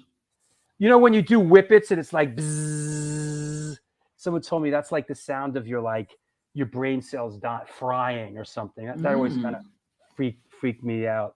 So the wah-wahs, the wah-wahs, like wah, wah, wah, wah. Oh, yeah. Anyway, enough of this flippant drug talk. Let's bring on our friends from Women of the Pit, Lori, Dawn, and Gina. Hi. Hello. Hey. Wow, I'm the only guy on the show today. I know, it's another takeover. Yay. Yep. Look, he's blushing. He's blushing. I know. All this estrogen. Can you handle it? How are you guys doing? I'm doing great. I survived the Lizzie Borden house. I stayed at the Lizzie Borden house yesterday night in Fall River, Massachusetts. Wait, you slept there? I slept there. Is it like an Airbnb now? It's an Airbnb. It's in the actual house. You go on a tour. They give you a history of the family and of the unsolved murder, because really they don't know who did it, And I have to say, after this tour, I am all Team Lizzie. I don't think she did it either. I think she conspired with it, but I think it was Uncle John. She took. I'm not really up to speed on the Lizzie Borden situation. Supposedly, she chopped up her family. Is that the deal? It was a double axe murder. It was the stepmom and her father. Mm-hmm. And she was, it was pinned on her. And I don't know. They give you a lot of facts there. I want to do some more reading. Gina, you got to find me a good book at the library on Lizzie Borden, because I got you right now. I'm totally Team Lizzie. I think they had it coming. I mean, so yeah. What's this? You have to stay at the Stanley Hotel if you haven't. What's the Stanley Hotel? Hey, Wait, is that in Austin? Because I stayed there and it was horrifying. Yeah, really? I'm not. So I didn't go to the Lizzie Borden house because it was, and I was a little bit nervous too, because I'm very sensitive to things, and I don't like horror films and stuff like that. But it was more interesting and historical, and I think they really did a good job of honoring what had happened there. And I didn't feel scared or anything. So. Reverend Nikki Bullitt says Uncle John did it 100%. It's always the uncle. I totally agree. He knows.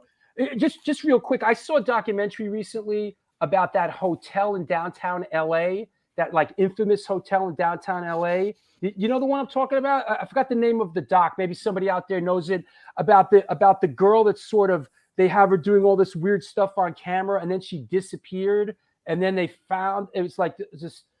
Anybody know what the name of that doc was? The name of that hotel. It's in downtown. Really creepy documentary. Oh, the Cecil Hotel. That's it. The Cecil. Okay. If anybody wants to see it like a real sort of unsolved mystery, creepy documentary, it's called the Cecil Hotel, and it's about this gal that stayed there and had an episode. I don't want to say what it's about, but it's true and it's real footage, and it's the Cecil. Yeah, crazy. Is that what it's called, the doc? Yeah, the Cecil Hotel. Yeah, it was really interesting and well done and creepy. I don't want to say what happened, but it was one of those she disappeared and they couldn't figure it out. They figured it out in the end. But I like that stuff. It's still there. Yeah, it's like I'd like famous. to go to sorry, I was going to say I would go to the Night Stalker lived there. But not to sleep over. Yeah. Oh, but it was take pictures. Cool. But this was very cool. Hey, so we have an event that you guys are co-hosting coming up on Saturday. This is going down on Saturday here in New York City. Right, Lori? Very much looking forward to it. It's Generation Records. We love doing events there with Mark and Ron and the whole gang there. So this is going to be great. This is going to be really special. I can't wait to get my hands on the book. It looks great. Yay. So Thank you so much, you guys, for doing this. Thank you. Absolutely. So, and it's just going to be a really good time. A lot of us will be there hanging out and you know. And Mark Yoshi generation got a cake. He got a cake Yes, and everything. A cake. I'm not going to tell you. Oh, see, he blew it. He blew it. Whatever. No, whatever. it was calculated. It's a cake, Yes. but I'm not going to give details about the cake. We're bringing the plates and forks. Right. You guys are bringing the plates and forks. Right? Plates and forks. We have a very important task. I can think of some people who could jump out of that cake. Yeah, right. I don't think it's that big. Okay. Yeah, but you never know who's also popping wanna out of the mention- woodwork. I know a lot of people are really excited to come down. So Yeah, Good. absolutely. Yay. Yeah, and there's an after show after the big event at Generation Records. There's going to be sort of a pause as everybody maybe gets a bite or makes their way over there. But at Jesse's place, 96 Tiers, which is underneath the A7. You enter on 7th Street. It's underneath the old A7 or Niagara as we know it. So the after show, the big party starts at 9, right, Brooke? Yes. I mean, you know, you come in whenever. You can come in before. I think he has food there too, so you can always go there and eat, right? Yeah. Well, there'll be cake. We know there'll be cake now. Apparently. Or dessert before. So, but we can't wait. And we're, you know, I always love when these books come out, especially from, you know, the diverse voices, you know, because we need more women to tell their stories, you know, and show their stories. And that's what we're all about, you know, representing and highlighting and just amplifying, just because statistically speaking, there weren't that many of us around. So, yeah. Right on. yeah, those pictures are really cool, Brooke. Like Thanks. I used to bring a camera around sometimes, but never into the shows or like, I don't know. We were always doing things that really shouldn't have been caught on camera. So I was always really exactly. scared of But them. everyone wants to see those things. Yeah. So props to you for actually like having these shots. It's really cool to. You know who someone else is who's a woman who was there who has incredible photos and should put a book out is BJ. Yeah. Oh, yeah. Absolutely. Oh yeah. I mean, yeah. And Amy took all these pictures, but I guess they burned up in a fire. Ooh. that Yeah. sucks. Yeah.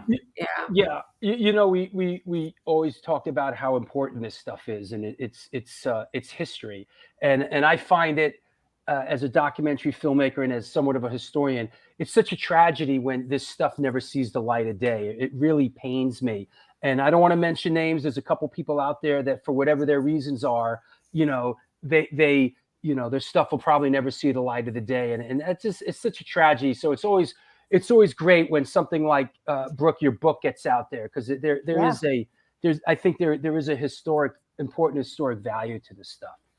And it's a beautiful book. It's so well done. Like I just like I want to hold it. Yay! I want to give it to you. Look, it's right here. I can't put it through. It's so pretty. Yeah, they'll be. I'm very excited. Have a bunch of them on Saturday, and it should be a fun event. We'll be doing this. Yeah, for sure. We'll be doing this live in person, basically. You know. Yeah. So that said, while you guys are kind of hanging out a second, you know, let's Brooke. How did the acting thing get rolling? Is it safe to say that your first role was in The Equalizer? Oh my God! Look at you.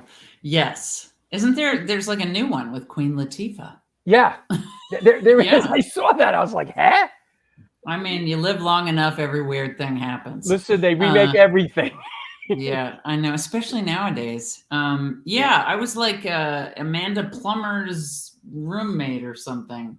Yeah, it was a rite of passage. Every young actor in New York had to go on The Equalizer. You sort of went through the you got churned through the machinery of exactly. The Equalizer. Law and Order. You know, you got to do those. That was before Free to Be You and Me? No, that was after. Okay. And that was like after this book, basically. Yeah. Boy, you brought that up again. Because you remember Free to Be You and Me, don't you? I was in the comments about Free to Be The chat room exploded. The chat room exploded. I would and hope the babies. So. I remember the babies. Oh yeah, in the little puppet babies. Yeah, they were. I think that was you know, what's his name that you love? Mel Brooks. Yep. He was the voice of one of the babies. That's right. Yeah. That's right. Very cute. And you got your SAG card when you worked on the Moderns, the Alan Rudolph movie when you were 19? Yeah, I mean, I think it was 18, 19, something like that. And it was total nepotism because he knew my mom and he was making an indie in Montreal. And he basically said, if she can get herself up here, I'll give her a line. That's awesome. So yeah, what the hell? So that's how I did it. Yeah. And was there sort of a transition from sort of like, I'm hanging out in the hardcore scene a lot and this is sort of my world, to, hey, I'm getting serious with being with my acting? Was there like a aha moment, or was it did it just sort of shake out that way?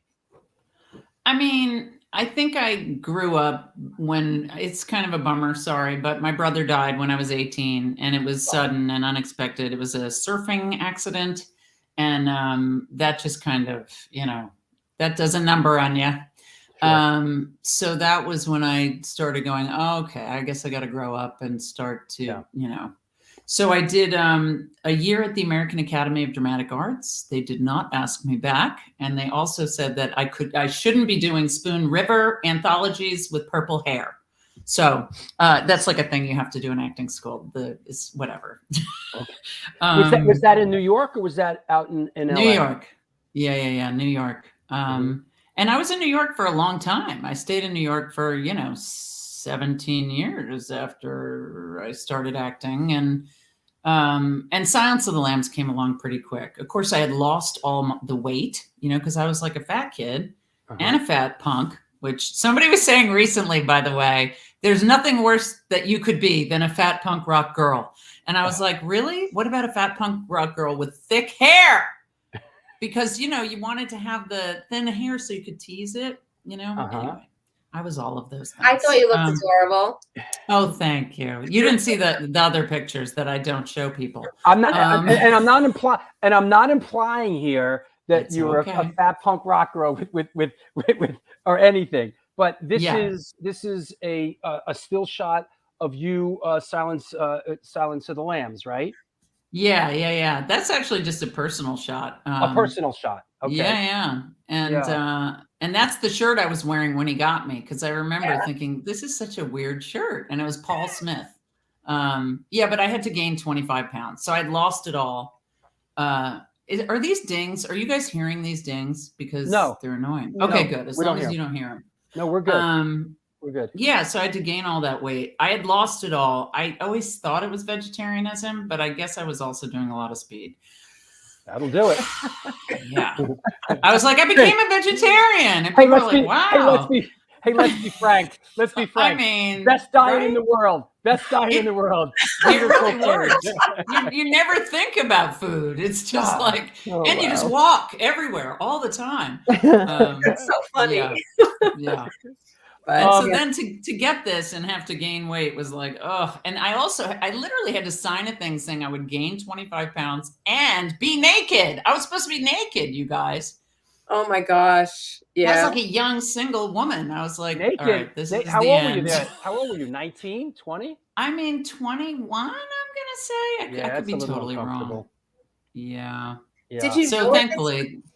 Huh? Oh, sorry. Did you think at the time like how big this film was going to be when you first got the role, or what were you? I mean, this was huge. Yeah, it was pretty huge. I have to say, they always say you don't know, but I kind of knew. Knew. Well, I mean, when you know Jodie Foster is going to be in it, you kind of have a hint. Right. And like everybody, and it just seems like it's all credit goes to Jonathan, the director, Demi. Yeah. Because he was unbelievable, and he did what no one does now, which is hire the best people for their jobs and then let them do their jobs. Right.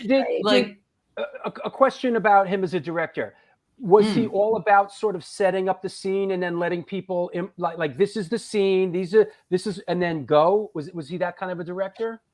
No, I mean, it was all scripted fully. Okay. It's funny. I just found the script the other day and I was looking at it, and there were these lines that I had that I guess didn't make the cut. I forgot. Something crazy that I said I was going to do to him up there. Right. Like what? Okay. Yeah. But I mean, I don't think I would even get this part now, because now there's like entire corporate committees that have to approve every single person, whether they're actors or whatever, you know. And how were you casted? What was it? Like I didn't audition. I met with him, and he just talked to me, and he was like, "Why would you want to do this? You know, what's wrong with you?" You think? You know, I was a young, serious actor. That's what it was, and I didn't think I could do it. So imagine that you got a role like that, an iconic, incredible role, and didn't even audition. I know, right? I have to say, my best jobs, I didn't audition for. So that's weird. Well, something could be said for that. It's we know we want you for this, and you know, and we're trusting you, and we feel you're right for this, you know. And we have confidence in ourselves that we know what we're doing, that we can make these, you know. Yeah, it's And that film, I just took these notes. That film cost $19 million to make. Made $272 million. It won Best Picture, Best Director, Best Actor, and Best Actress, and Best Adapted Screenplay. I mean, that thing was a home run. Yeah, it really was. Yeah. So I mean, how great! It must have been an exciting time when the film came out. Yeah, it was very exciting, and I was going to say too that I think I might have been like a little mental because you know, I literally went into my parents' basement. They had this like room where they kept all the luggage. And I thought, you know, if you get captured by a serial killer, I don't think they're going to leave the light on for you. You know, they're not going to be like, oh, you know, she's probably afraid of the dark. Or like, I just thought, okay, so I put myself in that closet and then thought, you know, what if she had her period, for God's sakes? Could you imagine? Of course, she would have her period, or anyway, just thought about all that stuff, worked all that stuff out, and and then I did it.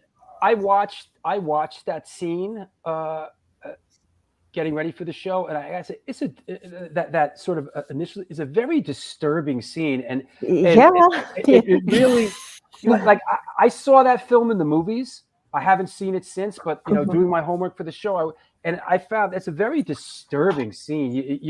The whole scene's very disturbing. I mean, I know. Yeah. I just watching it again many years later. Woo. I do remember this guy coming up to me on set. I don't know if it was like some dream I had or what, but he said he was FBI, and he said he basically said, I've seen the real life version of this. Oof. So I was like, oh my God. Yeah, no, it's a lot. It had to be intense, right? It had to be. I apologize. What is this actor's name? Bill? Ted Levine. Ted Levine. Yeah. I'm sorry. Any recollections of working with Ted Levine? I mean, he's just fantastic. He's a great actor. He made all that shit up, you know, tucking the penis in and doing the dance, all that. He made all that up, you know.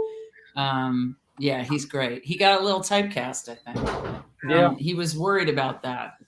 So, I mean, I was told, I had an agent tell me, don't do it because you're going to be the fat girl. And I was like, I can't not do this. I mean, sorry, I guess I'll be the fat girl. I got the role already. I got to do it. Yeah. You know? I know we're kind of poking around, and I'm not sure where this falls in the timeline, but Jeff Buckley was your roommate? Yeah. And he played with Jimmy and Petey. Basically, I once I did Silence of the Lambs, they had this thing called pilot season where you have to go to LA and try to get a job, you know, when you're casting the pilots. Sure. I never got jobs, by the way. And I stayed in this weird place called the Magic Hotel in Hollywood. Yeah, of course. The Magic. Next to the Magic Castle. And guess who the concierge was? Of course. Jeff was the concierge. He worked the front desk at night, and I would just hang out with him. And he was like, I've never been to New York. And I said, dude, I have this apartment with this extra room. You should just come and live with me. So he did. I know, Olivia. And anyway, when he was first trying to find a band, and he would go busk on the subways, and he worked at you live, Drew, right where I used to live. I lived on 89. I was gonna mention that because you lived on 89th. I'm on 86th Street. Yeah, it's crazy. And remember there was that Banana Republic on 87th and Broadway. Yeah, it's where I live. It's right. That's where I live. I'm right. It's right. It's not there anymore. But it's right up my street. That's where Jeff worked, and they fired him because they thought he stole clothes for me. I don't know what it was, but he was very upset. I remember. Anyway, when he first came to New York, yes, I was on it. We lived on 89. 89th and what? Riverside? Between Broadway and West End. 267 West 89th. Yeah. Party Cake was on the corner. Anyway, and so Jeff played with Jimmy and Petey, because I said I know a couple of musicians. Right. If you want to try it out. I don't know how far that ever went, but I guess not so far. Wow. Yeah. Anyway. Yeah. Right. And Jeff's I will say his biggest regret was not seeing Bad Brains because he really wanted to. Yeah. Anyway. When you film these scenes, are they what's going through your mind? I mean, are they scary? Are they emotionally taxing, or are you just focused on the acting? I don't know. I always wondered whether you were, frightened being lowered down or being in there or watching the film afterwards. Was it like, oh my God, like because I know like a lot of times they film out a sequence and then when you watch it together, are you like, oh my gosh, this is really, I was very disturbed by the film. I was wondering if. Yeah, no, it's a good question. And I was like just starting out, so I was really serious and I definitely mind fucked myself. I know I did because I have these memories of being in the pit and like they would take the wall out, so they could put the camera in. It was all in a factory in Pittsburgh.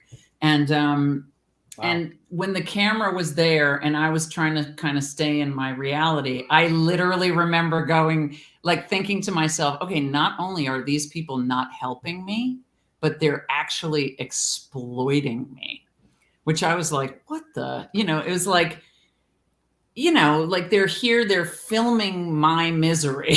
Yeah. You know what I mean? Like, so I just have a memory of that and just like going, I don't think I could do it now, you guys. I don't think I could do it. I just wonder if you need to meditate afterwards, after you're screaming and crying and begging. And I mean, the screaming part, I have to say, was relaxing because once you're done, it's like primal therapy. So we'd like go to lunch and I'd be all relaxed and the crew would be like, not relaxed. Yeah. It's like, it's like singing in a hardcore band.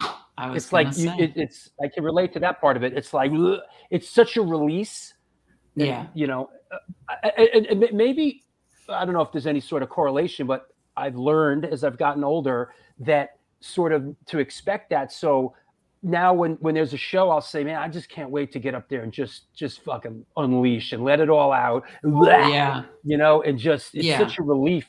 And I assume acting at that level is somewhat like that at a certain point, For sure. And I have to say also that it did put me in touch with some, sorry to say, childhood trauma. It definitely did, because when it all came down to it, I remember thinking like, I would give up.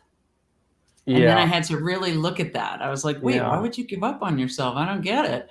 And then I just started, therapy and all of that shit. I'm quite literally the woman. Yes. I was going to ask if your experiences in the hardcore scene maybe help prepare you not only for that role, but just like your acting career, because in our scene, like anything could happen. Like you're showing pictures where maybe this one got arrested, like fights would break out all the time, or people would, you know what happened. So did that help you? How did that help you? I mean, I think I wanted to be in a band and I was too scared, and there was always like no separation between the audience. Part of what I loved so much about the whole scene was no separation between the audience and the performers, you know, you're like part of the band. So, I don't know. So I feel like I was in those years, like getting ready, I just couldn't, I was too self-conscious and too insecure to get up there. It's almost like the early stuff. What's that great line? It's a shame that youth is wasted on the young. Wasted on the youth. It's like, God, if I could, go back and have a little bit of that gumption, I know, right? And I yeah. say to my kids now, I know it sounds so weird to say this to your kid in college, but I'm like, I go back and visit her and she has all these friends and I'm like, you guys put a band together, together. Do it. Because Yeah, this just is the do time it. you can do it. You can't just do it when you're 50, right? Get the fuck off the phone we and tell that to our ladies all the time. Pick up those instruments, pick them up. Yeah, because you'll never know. What if you're like, you got to try. So exactly. Hey, so speaking of hunks, what's going on with this guy here? Oh my God, you're hilarious. You're deep diving on my Facebook page. Yeah, that's Daniel Day-Lewis. Handsome guy, man. Very handsome. Oh, yeah, boy. I was not with him. We were just friends. So yeah. It's the Venice Film Festival. Ah. Yeah. Okay. Did you ever work with him on No, I wish I had. Yeah, he's look, I have that hair again. I've come full circle. I know, he's dreamy. He is dreamy. He's a talented guy, man. His work, and he's one of those actors for me that anything that he does, I will go see because he's that good. The last 5 movies he's done, he does one every couple years. So anything he does, let's just go. Yeah. Okay. There's a couple. All right. There's a couple people, couple actors like that really. Now, I wanted to ask you: have you seen Series 7, The Contenders? No. Okay, you need to see that film because the other day I put it on for a friend of mine. Let me write that down. You get sucked in, and it's on YouTube, you guys. It's a cult classic, and you got to see it. There's so much, and I definitely used a lot of my time in the hardcore scene for that character. Did you have any favorite characters? Well, she was definitely one. Her name was Dawn, and it's like a reality TV show, and it's basically the #1 show on TV, and they give you a gun and a cameraman, and you have to kill the others before they kill you. And I'm the reigning contender. I've killed everybody on the last show, and I'm like 9 months pregnant. And I just have to kill everyone on this show, and then I'll be set free, apparently. So, wow.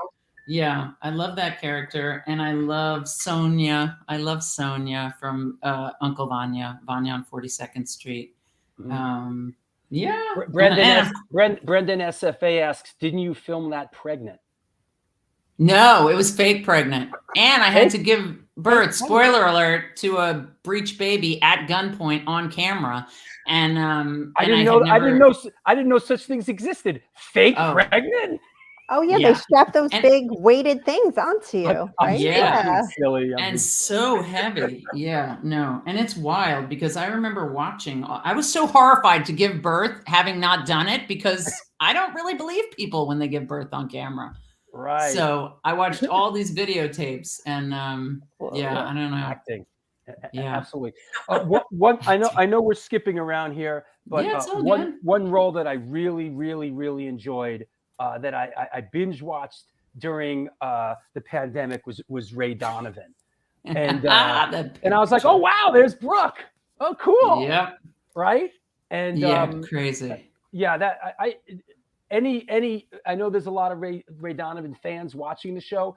Any insight or anything you remember that stands out?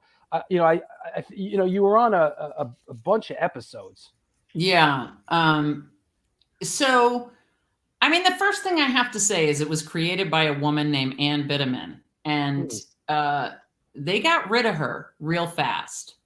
And so when they got rid of her, like she was there the whole first season, and I think in maybe the second season too, or into the second. And the atmosphere kind of changed. And anyway, I don't mean to be a bummer, but that was kind of not so great. But to be 47, I was 47, and they were like, you're going to do these sex scenes. I was like, come on, guys, really? Seriously? Now? Yeah. And started going to Bikram, like yoga 3-4 times a week. I stopped eating gluten, all of it. And my friend, one of my friends is Fran McDormand, and she kept saying, you got to represent. She's like, you got to stop this working out and just represent. And I was like, you fucking represent. I don't want to, I can't. It's like horrifying. And then to actually sit there, I had to sit there on the bed because there's like a scene where we have sex, and then I get up and get dressed and go across the room. And, to have the camera guy be like, I swear to God, I'm not going to frame below here. You're just like, oh, dear Lord. Because, they're all seeing you. Yeah, it's horrifying. Yeah, so Brendan asked, how was filming a nude scene for the show? There you go, Brenton. While you were typing that, I was answering it. I remember I was watching this and I was like, that scene, I was like, oh my. I also turned away. I turned away from the camera. Like I felt the camera coming in and I thought, I'll just go over here. And also Eddie and I became good friends, and his kids were friends with my kids. And one time right before they said action, he was like, our kids are going to see this one day. I was like, oh, that's helpful. Really helpful. And when Brendan says, Moon refused to watch because she didn't want to see you do a sex scene. I understand that, Moon, and I respect it. Yeah. it's weird when you like kind of know somebody and they're like, they're like naked on film, Yes. Yeah. So, and then I don't know, I kind of disappeared, didn't I? I was a little bummed, that it didn't go any further. But, those guys, they did bad things. And sure, I did bad things too, but I didn't kill a priest. That show kind of jumped the shark after a while. It got a little really? It got a little. And did they kind of kill all the women? In the end, were there any women left? I know they did. I know it came back. Came back and did a movie or something. I haven't seen it. I didn't see the finale. They did do a movie. So I didn't see that. But I feel like it was shot in New York too, wasn't it? The finale. Like they all moved to New York because I know Liev always wanted to be in New York. So, that show was his baby, right? That was his vehicle. Yeah, and I love Liev. And I think he's fantastic. He is one of these guys who likes to complain a little bit. So he basically was like, I want to go back to New York. I want to go back to New York. I want to go back to New York. So then they went back to New York, So, but I think that was not, I don't know that it made sense. I don't even know what they did because I didn't watch it, you guys. But how did they even say they went to New York? I got to watch it. As my brother, my brother's a cinematographer. What he calls them, he calls them crew people and complainatrons. He's a real that grip is a real complainatron. That's friendly. That's a nice way of saying it. I think in the film business you get pushed down this sort of cattle chute where you're like forced to complain all the time. You hear it a lot. It's people and they don't realize it's like all you're fucking doing is complaining, and you're working on this fucking feature film making ridiculous money. It's like, come on, man. Yeah. I always think on every single set, I always think of these lines I saw in a play by John Patrick Shanley, who wrote Moonstruck, among many other things. And it was a play called Four Dogs and a Bone. And it was basically, there was a mama bear who gave birth to 6 baby bears, and she was licking them clean. And then she died before she got to the last bear, and that bear went into show business. So I'm always on every set looking for the unlicked cubs because, they're all there. And so a lot of times the people who are acting out, being divas, whatever, it's all from the same weird insecurity, right? Makes sense. Interesting. Doesn't make it easy to, deal with. So this Grey's Anatomy was a real tour de force. You were on for a couple years and 25 episodes. Could you lend us any perspective on your time on Grey's Anatomy? It's hilarious that you picked this picture because this is literally the only case I remember. I don't know why. I kind of blocked out those years. I'm probably going to have to do some work on that. I don't know. Just ran into Sandra the other day, actually. This guy was in cement, wasn't he? His stupid friends told him to jump in the cement, and he did, and then it hardened. And don't try that at home, people. Not a good idea. Michelle Monona says, I've watched Grey's since the beginning. Besides Yang and O'Malley, you and Callie were my favorite on that show. I knew you were one of us. Thank you for putting out your book. Thanks, Michelle. See? Yeah. I mean, this was this weird thing that happened because I was in season 2 and 3, and I was the nemesis of Isaiah Washington's character. We had like gone to school together, and I was always number 2, and he was always number 1. And so then when they fired him, you know, they offered it to me, and I just kept saying over and over again, "This is like a coup. I'm like with the cool people. Like, how did I get here? I don't understand." And then lo and behold, I got fired out of nowhere. Like after I moved my whole family here, bought a house. I still don't really know why I was fired, but it was a pretty wild experience. Let me tell you. Yeah, I did a little homework on that. It seemed like they sort of gave this real vague sort of company line. Like we didn't see the character, you know, like panning, like some real like, yeah, okay. Yeah. Yes. Yeah. And I think remember it's when fun. Patrick Dempsey, sorry, he never lets me forget this. He was on the Ellen show, and she said, you know, oh, we're getting word. I mean, it was a big show then, so everybody talked about it all the time. And she was like, we're getting word now that Brooke Smith was let go of the show from the show. Is that okay? Like what happened? And Patrick said, well, actually, ABC told me what to say, so I'll just say it. And he reached in and pulled out what they gave us all to say. And he could do that because he was, you know, McDreamy or whatever. He's going to go to work. He's got to go to work. Brett does. Bye, Brett. Bye, NFL. Brett. Oh, you mean he's choosing football over us? Is that what he's doing? Brett lives in the next building over. That's Brett the bookie. So Brett's a bookie. Okay. So you know he's my neighbor. You know, and you know we see each other in the street when we do the alternate side of the street parking thing. Oh God! Are you moving your car tomorrow? You know, so Brett's got to go to work. You know, he's got a lot of stuff going on. But hey Gina, hey Lori, before you guys go, you know, can you believe that the screening of the film that we're doing Wednesday, December 7th at the Nighthawk Cinema, the At the Matinee film, the Italian documentary, has sold out at this point? I can believe it's sold out. I can, because it's a great event. Who won? And because Walter Schreifels is doing the Q&A with me. Right, the McDreamy of hardcore is going to be there. Q&A, so yeah, that's good. So that's really great. That's exciting that we're going to be hosting that pretty soon. And thank you, I love Gina that it's Lori. sold out. It's one less thing we have to worry about, right? Now we just have to fill up. Exactly. Have you guys seen it? Have you seen the movie? No. Yeah. Yeah, I really want to see it. I have. It's interesting. It's sort of like it's an Italian film, so it's sort of it's like the Italians' take on it. You know, it's a little naive, you know, sort of in a certain way, but it's certainly interesting and has historic value. But it's like an Italian production company.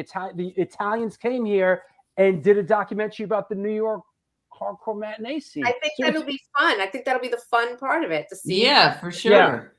Yeah. And when we booked it in the big theater, I was like, yeah, I don't know. I hope we sell a couple tickets. Friggin' things sold out in like a couple of days. Drew was panicking. I wasn't panicking. I don't panic. Good job, you guys. Yeah. I went to something out here recently and saw you know, it's literally called Max's Kansas City, this new documentary. Yeah, of course. Yeah, it was very cool. Very cool. Yeah. All right, Gina. All right, Lori. Thank you so much. I'll see you soon. Thank you. See you guys. Bye. See you Saturday. Bye. Well, that was cool, huh? Yeah. Look at that. Time flies. I was thinking, what the hell am I going to talk about for 2 hours? I know when people come on the show, they're like 2 hours. I don't know, and I'm like, believe me, it goes fast. So let me take a quick last sponsor break here, and we'll come back and we'll take some questions from around the world. All right? All right. I'll eat my peanut butter.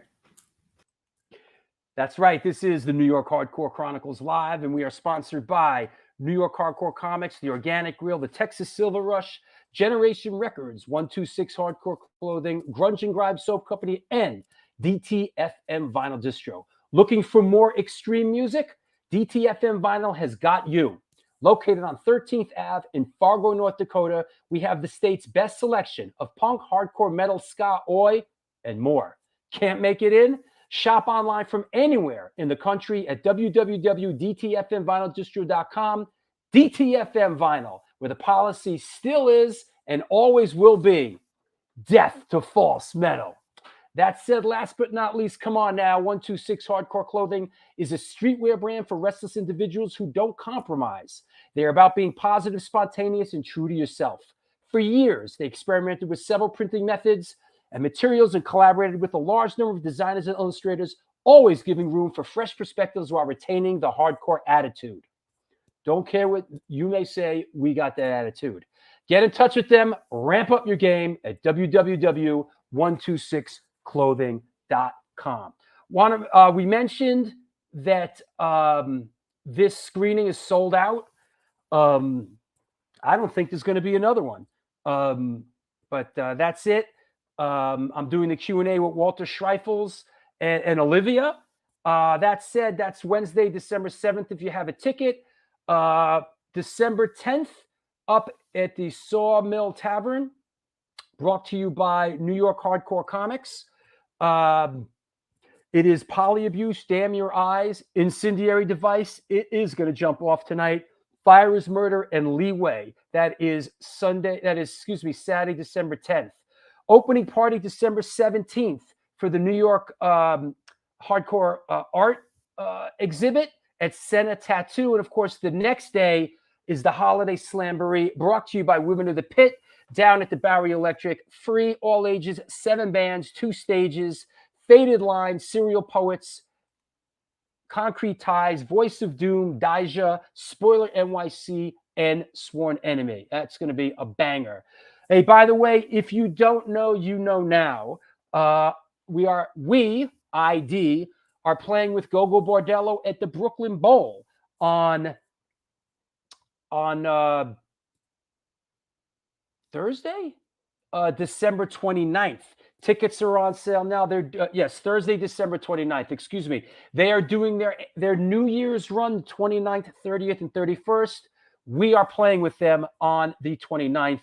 It is going to be a blast. They are a fun band. Last but not least, of course, we have just announced the Sunday, February 12th at the Bowery Electric. Free, all ages, Sunday matinee on the Bowery, 1 block from CBGB's. Right next to the Great Gildersleeves is Shut Down, Kings Never Die. Once again, ID, End of Hope, and Indievid. That is happening on that date. So that said, right? ID and Go-Go, great show. It is. It's going to be a good one. Got to give it up for Eugene from Gogo Bordello. Big lover of New York hardcore. That dude is just big supporter and big lover of New York hardcore. That said, I think we covered everything. Pretty good. Post your questions. Questions for our guest, Brooke Smith. Come on, let's go. Let's get deep. Let's get funky. I think I covered everything, right? I feel like I have a nagging feeling. No, we're good. Let's bring our guest back on. Brooke Smith. Hi. Hello. How is that croissant? It's peanut butter, which is probably the wrong thing to eat when you're trying to speak. There you go. Let's take some questions, and I have a couple of pictures left. Let me see if there's anything. Oh, this is here's a nice one. This wasn't in the book. I saw this on your. I think I grabbed this off your Facebook page. Oh, I love that one. Nice picture. Yeah. I think it's hilarious. Like, look at our jewelry. Right. Right. We just put on everything we had or something, I don't know. Alexa looking very sultry in this photo. Well, come on. Can she look any other way? Yeah. There you go. I've never seen such a sultry character in a hoodie. I love, it's a testament to, of course, you got the old Sunoco station in the background. It is really a moment in time. I actually have a picture of Joe Bruno on the other, south of here, across the street, looking across the street, and it says "Dough retardants." Remember? Yeah.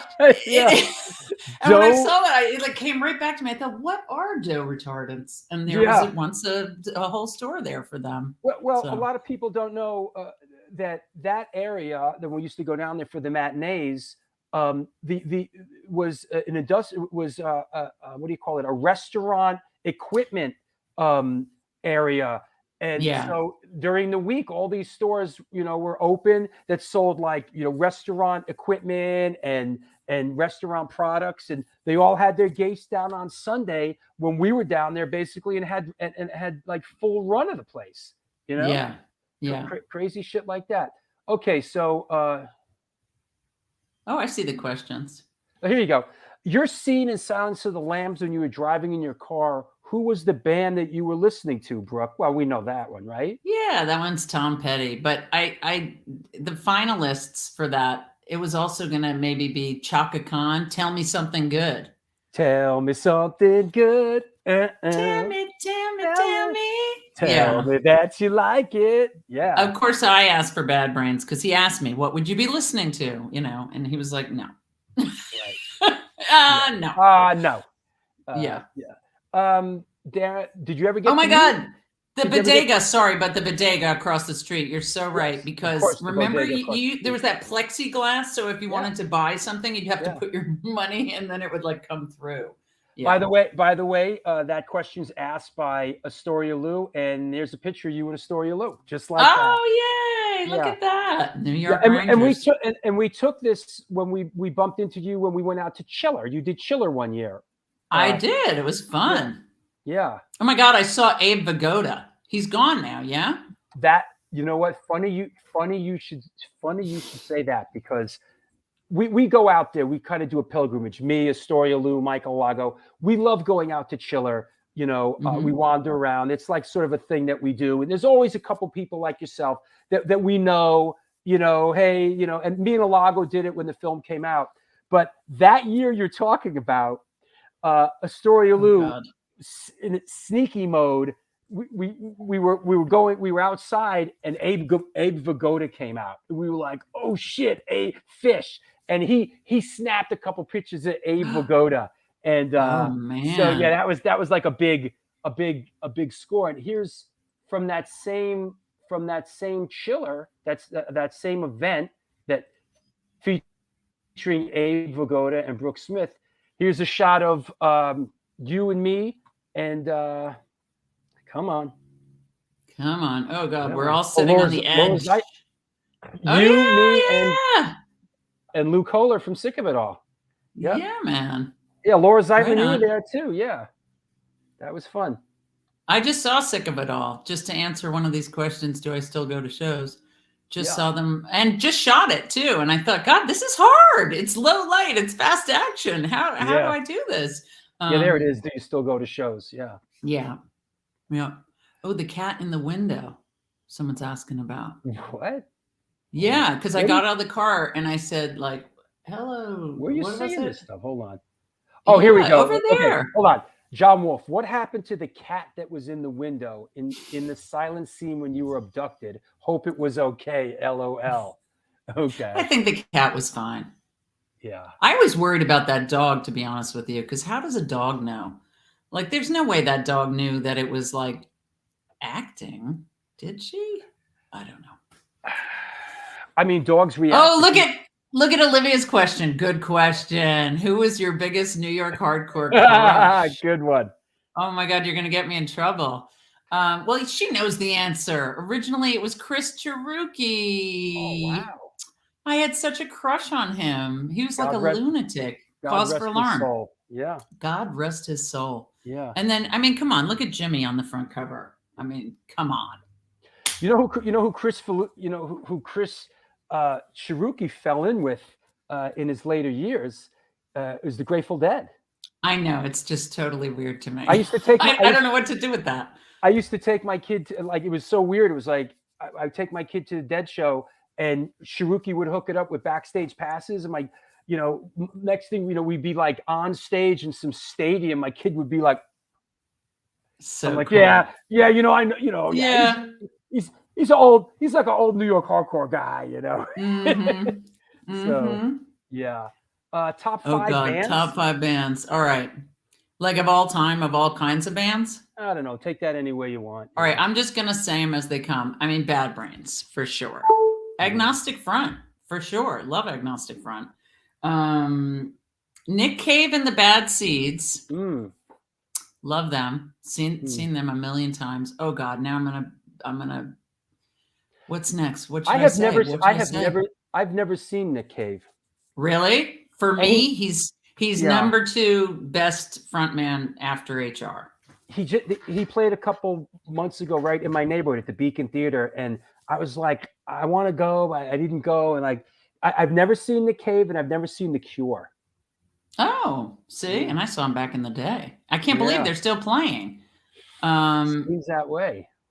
Yeah, I'm trying to remember. Okay, wait. I said 3 bands. What other bands, you guys? I don't know. What else is there? I don't know. I mean, weirdly, you know what I listen to now? Oh my God. Now I'm gonna get in trouble. Kendrick Lamar. I love him. I thought he was totally punk rock when I saw him in concert. And I hate big shows, you know, like in stadiums and stuff, but he was fantastic. Oh, look, there's somebody asking another question. I have one. I have one lined up. What role? He has one lined up. What's a role that you would love to do in the future? Is there? Oh boy. I guess you think I would have an answer to this, right? Like, that's a really good question. It's funny that movie Tar is out now, and I've always wanted to play a conductor. Like, how cool? I don't know. I just got to do a bunch of FBI stuff. I have a show coming out. I don't know when. It's in the new year, but it's is that them? No, that one's out already. That's Amazon. This is FX, and it's with an incredible cast, and it jumps around in time, and it's FBI and AI and all that stuff. Wait, Darren really wants to know how tall Anthony Hopkins is. So I think we should answer that, don't you think? Okay. I mean, you're like, all right. I mean, I don't know. I'm 5'9.5". I'm going to say he's 5'10". Did you overlap with him on the set at all of that film? A little bit. I saw him like when I went to get food. Right. And then I did a movie with him, you guys. I did a movie called Bad Company, and I lived in Prague. Woo! And he was my love interest even. They like implied, which I was like, what? But you know, nothing, you didn't see anything, just some looks. Oh my God. It wasn't until later that they asked you to get naked on screen. It was exactly. Astoria Lou, who's a fan of your work, and we talked, actually, me and him, we talked about a lot of this stuff.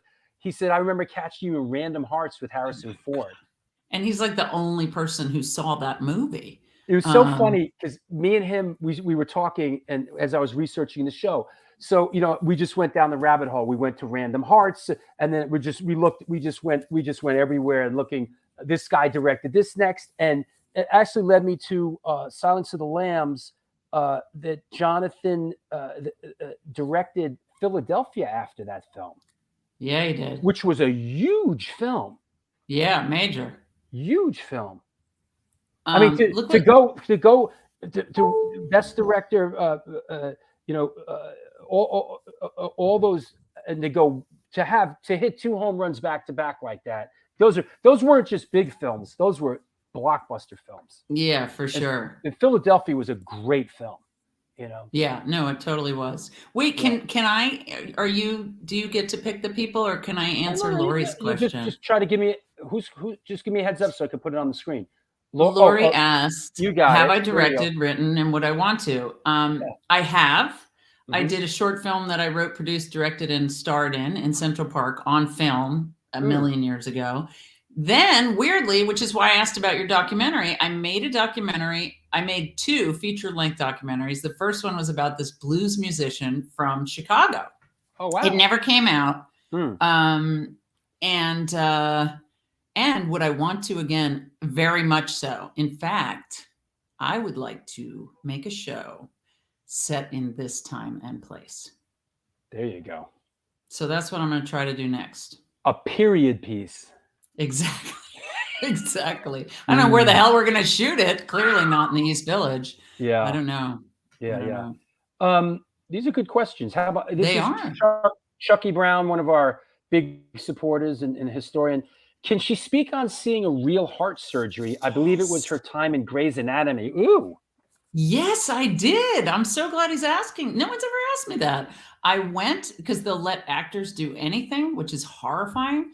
But they basically were like, "You want to come see some heart surgeries?" I was like, "Okay." And thankfully, my friend Carol told me the symptoms of fainting because I think I was gonna faint the first time because they like crack open the chest. I mean, it's a lot, but I didn't faint. I stepped out. I came back. I know. You see that scar? Dude, seriously? Yeah. You had that? That's what that scar is. Yeah. Wow. What did you have? I had something called severe mitral valve regurgitation, which is like somewhat hereditary. My mitral valve was fluttering. It wasn't, like when your heart beats, you go choo choo choo choo. My heart was kind of going.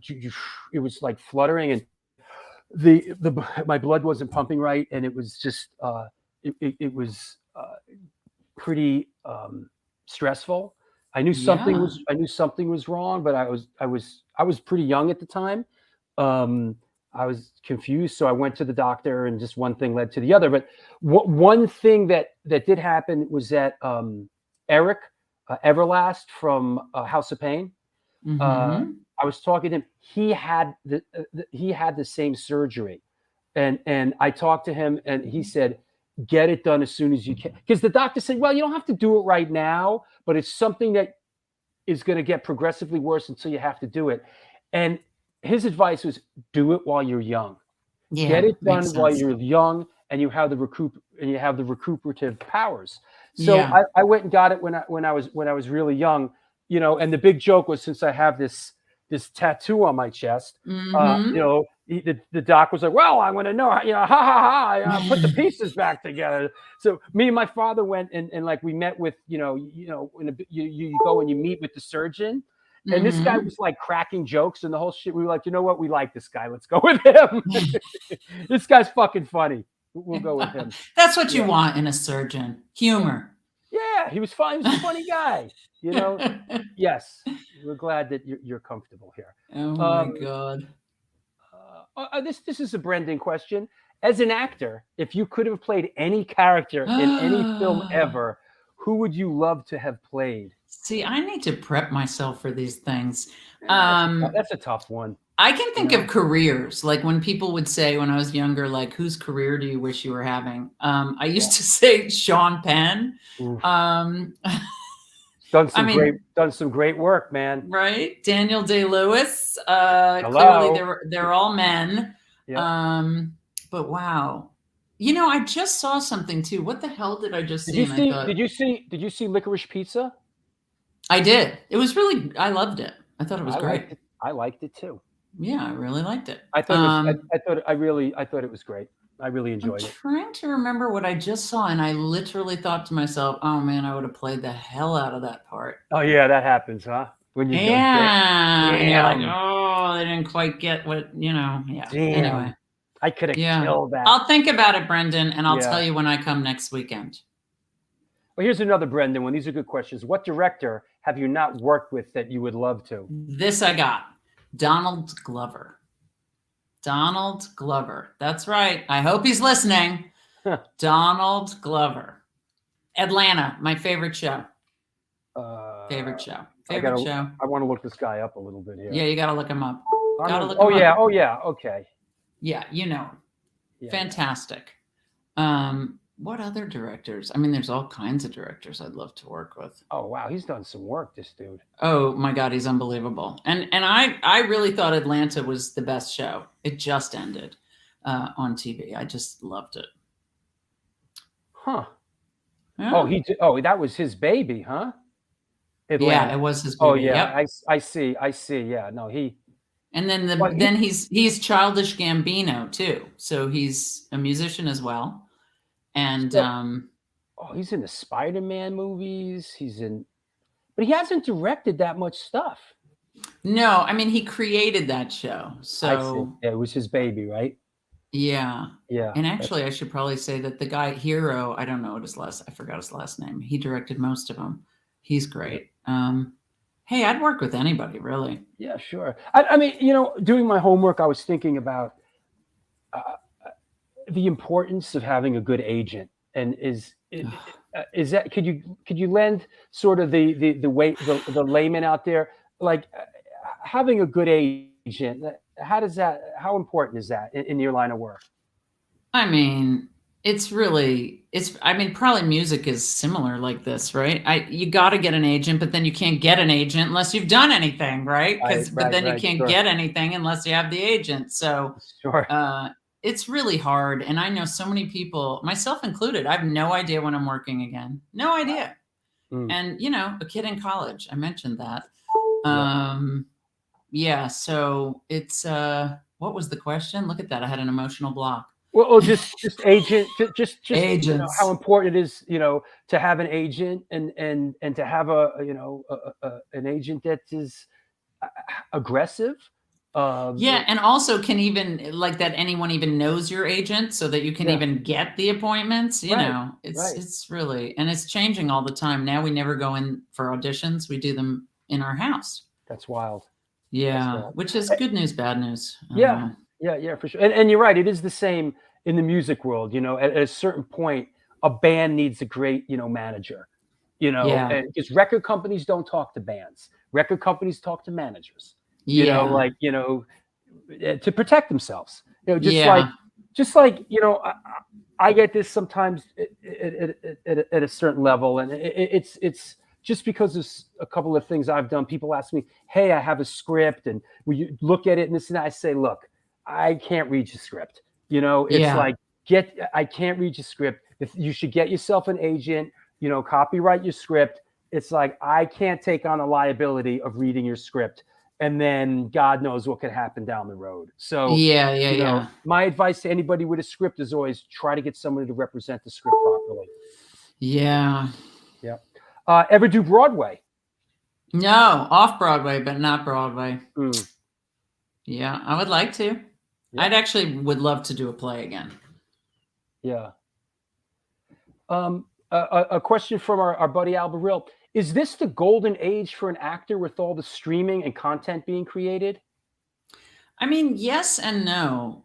Because I said before, there is this whole corporate thing now. And like I had an experience recently. Let's try to shelter what the experience was. But, the writer wouldn't talk to us. And it's so weird to me. And there's just all these, everybody's kind of in their own lane. I mean, this has been my experience. It's not always like that, I guess. But I guess what I'm trying to say is a lot of times lately, people will hire you to direct something if you have a good idea, but maybe you don't have a lot of experience. Mm-hmm. And then you get there and people start freaking out. And then all the people who are putting the money in come in as if they know what to do and start, So I don't know. It's good and it's not good. It's kind of like, what the heck are you guys watching now? I mean, every night it's the same damn question, right? What are we going to watch? Watch Atlanta. And things are just so like cyclical. It's like all of a sudden now it's, these episodic stuff, I'm like watching, something that runs 4 or 5, something that runs 4 episodes that really is about 1 hour of interesting material. And it's just like stretched out over, 4 hours. And it's like, Yeah, it's weird. Yeah. I mean, but I watch a lot of stuff. I always sort of have something going on, that, but it's tough. It's tough to we have our favorites, we're waiting for The Witcher to come back, and really? We enjoy The Witcher. Okay. The Boys, that kind of, but we watch everything. That Lord of the Rings thing that they just did was just god awful, man. What is that? I never saw any of those. Yeah, it was the most expensive series ever made. I think Amazon did it. What's it called? It was the Lord of the Rings. Is it Lord of the Rings or is it Game of Thrones? That game? No, it's Lord of the Rings. It's like a prequel to the Peter Jackson movies. Oh. Yeah, and it was like 10 episodes, and It was big production value. RS70 asks, are you doing any book signings? Very well, John. Your check is in the mail. Yes, the first one's going to be this Friday, December 3rd, right? No, what am I saying? This Saturday, December. Help me out. What day is that? 3rd. I'm fine. I got the number right. So it's December 3rd in New York at Generation Records. Here it is. Boom. Yep. Boom. Look at him go. Yeah. And then in LA, there's 2 events. I'm going to do the following Friday. Sorry, I'm going to try to make sense. December 9th, I'm going to be at Last Bookstore downtown. Okay. And then on Monday, the 12th, I will be at Book Soup. Oh, yes. On with Sunset? someone from a band that was after me called Egghead. I do not know this band. All right. Well, he put a book out too, and he's going to do a little Q&A with me. John Ross Bowie. Okay. Yes. And if anybody's wondering out there, if you cannot come to the book event this Saturday at Generation Records, which I am hosting, and we're going to be doing kind of like this, but in person.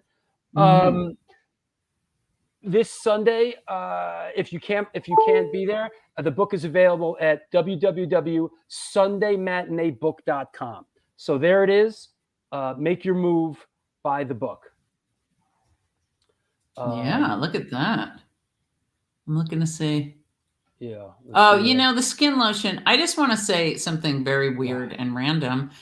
That bottle of lotion, don't ask me why I did this, but I gave it to someone who has been canceled, Marilyn Manson. Wow.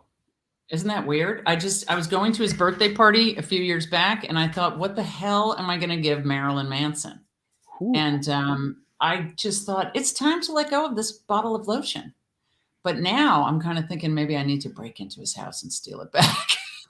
I don't think you want to go in that house. Well, you could come with me, Drew. We'll make like a weird short film, like stealing back the bottle.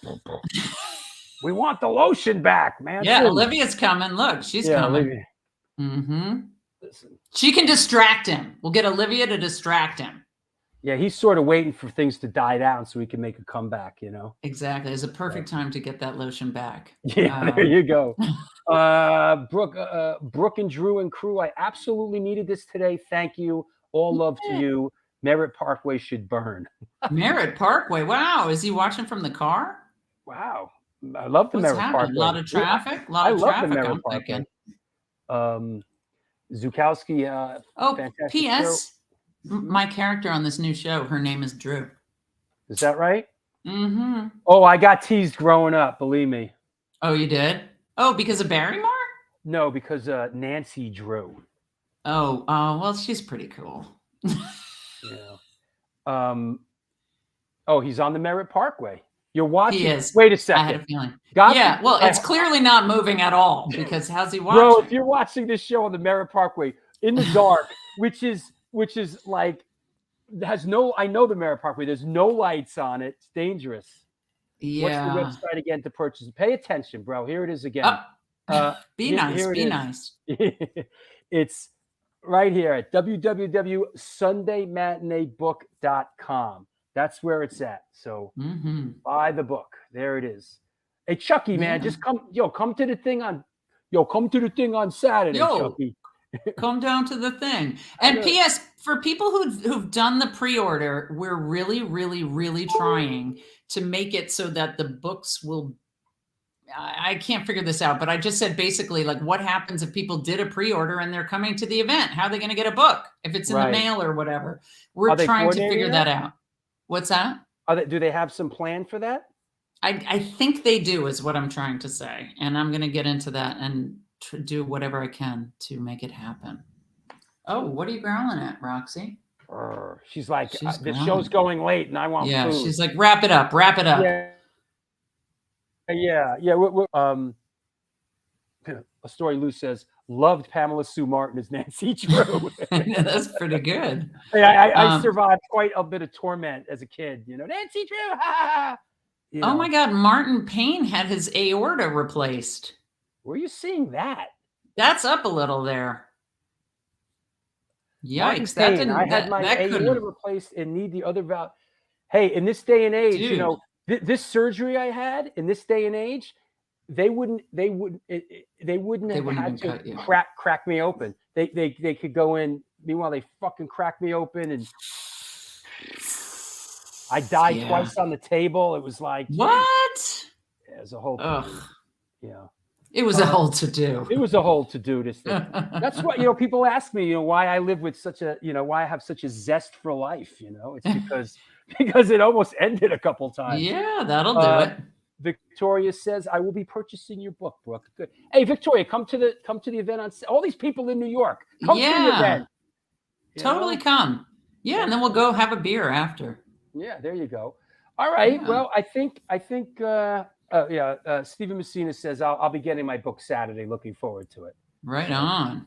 You know, I think Saturday is going to be a really fun event. Yay. You know? Yeah, I do too. We'll just have fun at the very least.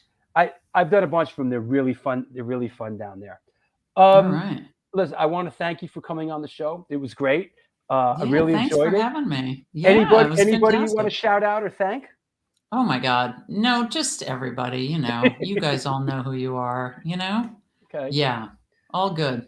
All right. See? I love when there's cause and effect. Great stories, Brooke. I just pre-ordered the book. See that? Very good. All right. Larry Kelly says 100% I will be there. All right. All right. All right, Olivia. Love that. Hey, Olivia, you're welcome to come by on Saturday as well. You know, you could do your routine where you come with the dog and you and Kelly stand around outside and like. Ooh, scandal. You know. That's a scandal right there. Kelly's going to be the DJ, you guys. Oh, at the event, right? At the party, yeah. Right. Damn, everybody pre-ordered the book. I love that. My God, do we have any books left? I better check on that. Olivia says thanks. You can come if you want. You know, Joe, are you coming? Joe, are you coming? Joe's upstate, isn't he? I know, but it's the same state. Yeah. He can get a ride with Alexa, maybe. There you go. Come on, Joe Bruno. Come on. Joe, come on down, Joe Bruno. It'd be so fun to see him. Come on down, Joe Bruno. It's been a minute. That said, yes, Mike. Yes, it was a great show. Well, thanks, Brooke. All right. It was great. It was a lot of fun, and I'll see you in person on Saturday. For sure. Let me know if you need anything from LA. Okay, we'll do. I'll talk to you soon. Right. All right. Bye, guys. Bye-bye. Well, there you have it. It's the New York Hardcore Chronicles Live. Today's guest was Brooke Smith, and she has a new book out called Sunday Matinee. Pick it up. We are sponsored by New York Hardcore Comics, The Organic Grill, the Texas Silver Rush, Generation Records, 126 Hardcore Clothing, Grunge and Grime Soap Company, and DTFM Vinyl Distro. Hope you enjoyed today's show. It was a good one. Tune in on Wednesday for RB Corbett from Even Worse, Butch Tetras, and Highly Effective People. And then a week from today, Mr. John Monty from MOD, Ministry, Mindfunk, Dragpipe, The Spiders, and Chemical Waste. So great show today. Hey, I want to thank those of you. This was like a throwback show. There was a couple of people. I got a couple patrons came on board. I really appreciate it. Thanks for supporting the show. Means a lot and enables me to do the kind of homework that I do and kind of focus. So if you're thinking about supporting the show, there it is again. There's a patreon.com/Drew Stone. There's a PayPal address. Holidays are coming up. Get jiggy with it. Thank you, Brendan from SFA. And you know the invitation is always wide open for you. I would love to have you on the show anytime you're up for it. You're more than welcome to come on the show. I know you have an incredible memory, and you ran the door at CBGBs for many years and have lots to talk about. Also the SFA stuff. So there you go. Brooke was one funny lady. Yes, she was great. It was a good one. And yet another great show in the books. Absolutely. We're in the business of doing great shows. Who's going to be the guest on episode 250? Well, we were just talking about that today. It's got to be a banger, right? It's got to be like Ian Mackay or Ray Capo or Waddy or Henry, or, you know, it's got to be a banger. So we'll see. Great episode, Drew. Would you do a documentary on Peter Steele? No, thank you. I think that's not a story that for me to tell. Yeah, that's not something that I wouldn't. I mean, anybody that does it, God bless, good luck. But a documentary on Peter Steele is not. I'm trying to figure out what I'm doing next.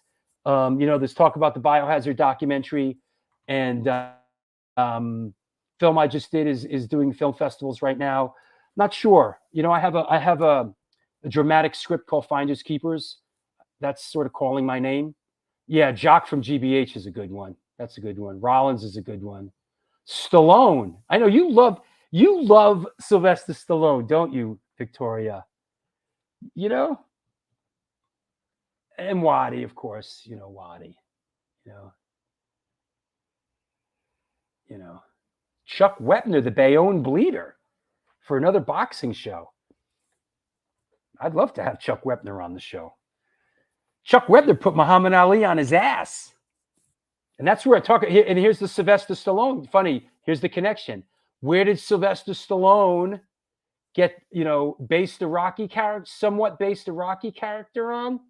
Chuck Wepner, the Bayonne Bleeder. Mike DeJean has been on the show already. Alec Mackay's a good one, Lou. That's a good one. That's a good one. What else? We'll take a couple comments here. He stepped on his foot. No, he didn't, bro. It's bananas. Greg Graffin. Fuck yeah. You think? You fucking think? Fat Mike? These are good ones. You should do another film show, Saturday Night Fever. I love that film. I love that film, Saturday Night Fever, man. That's a great film. Great New York film. Yeah, that's a great New York film. But when we do these shows, we like to have somebody that is sort of connected with the film, in the film, or really loves the film. Like when we did Charlie, from Anthrax, Charlie Benante, we did a Jaws film because he's like a Jaws fanatic. And then we did the Goodfellas show with the kid that was in Goodfellas, So, yeah, Lars is a good one. Someone brought Lars's name up about the 50th show. That's Lars. Lars is a good one. Yeah, might have to add that to the list. Don't touch the hair. Don't touch the hair. That said. All right. Well, we're good. We're good. So that said, I'll see everybody on Wednesday. Thanks to those who came on board to support the show. Means a lot. Means the world, man. That's how the show happens, is your support. So thank you all so much. We'll see you on Wednesday for RB Corbett. Have a good night or day or whatever part of the planet you're at. Until then, do good things.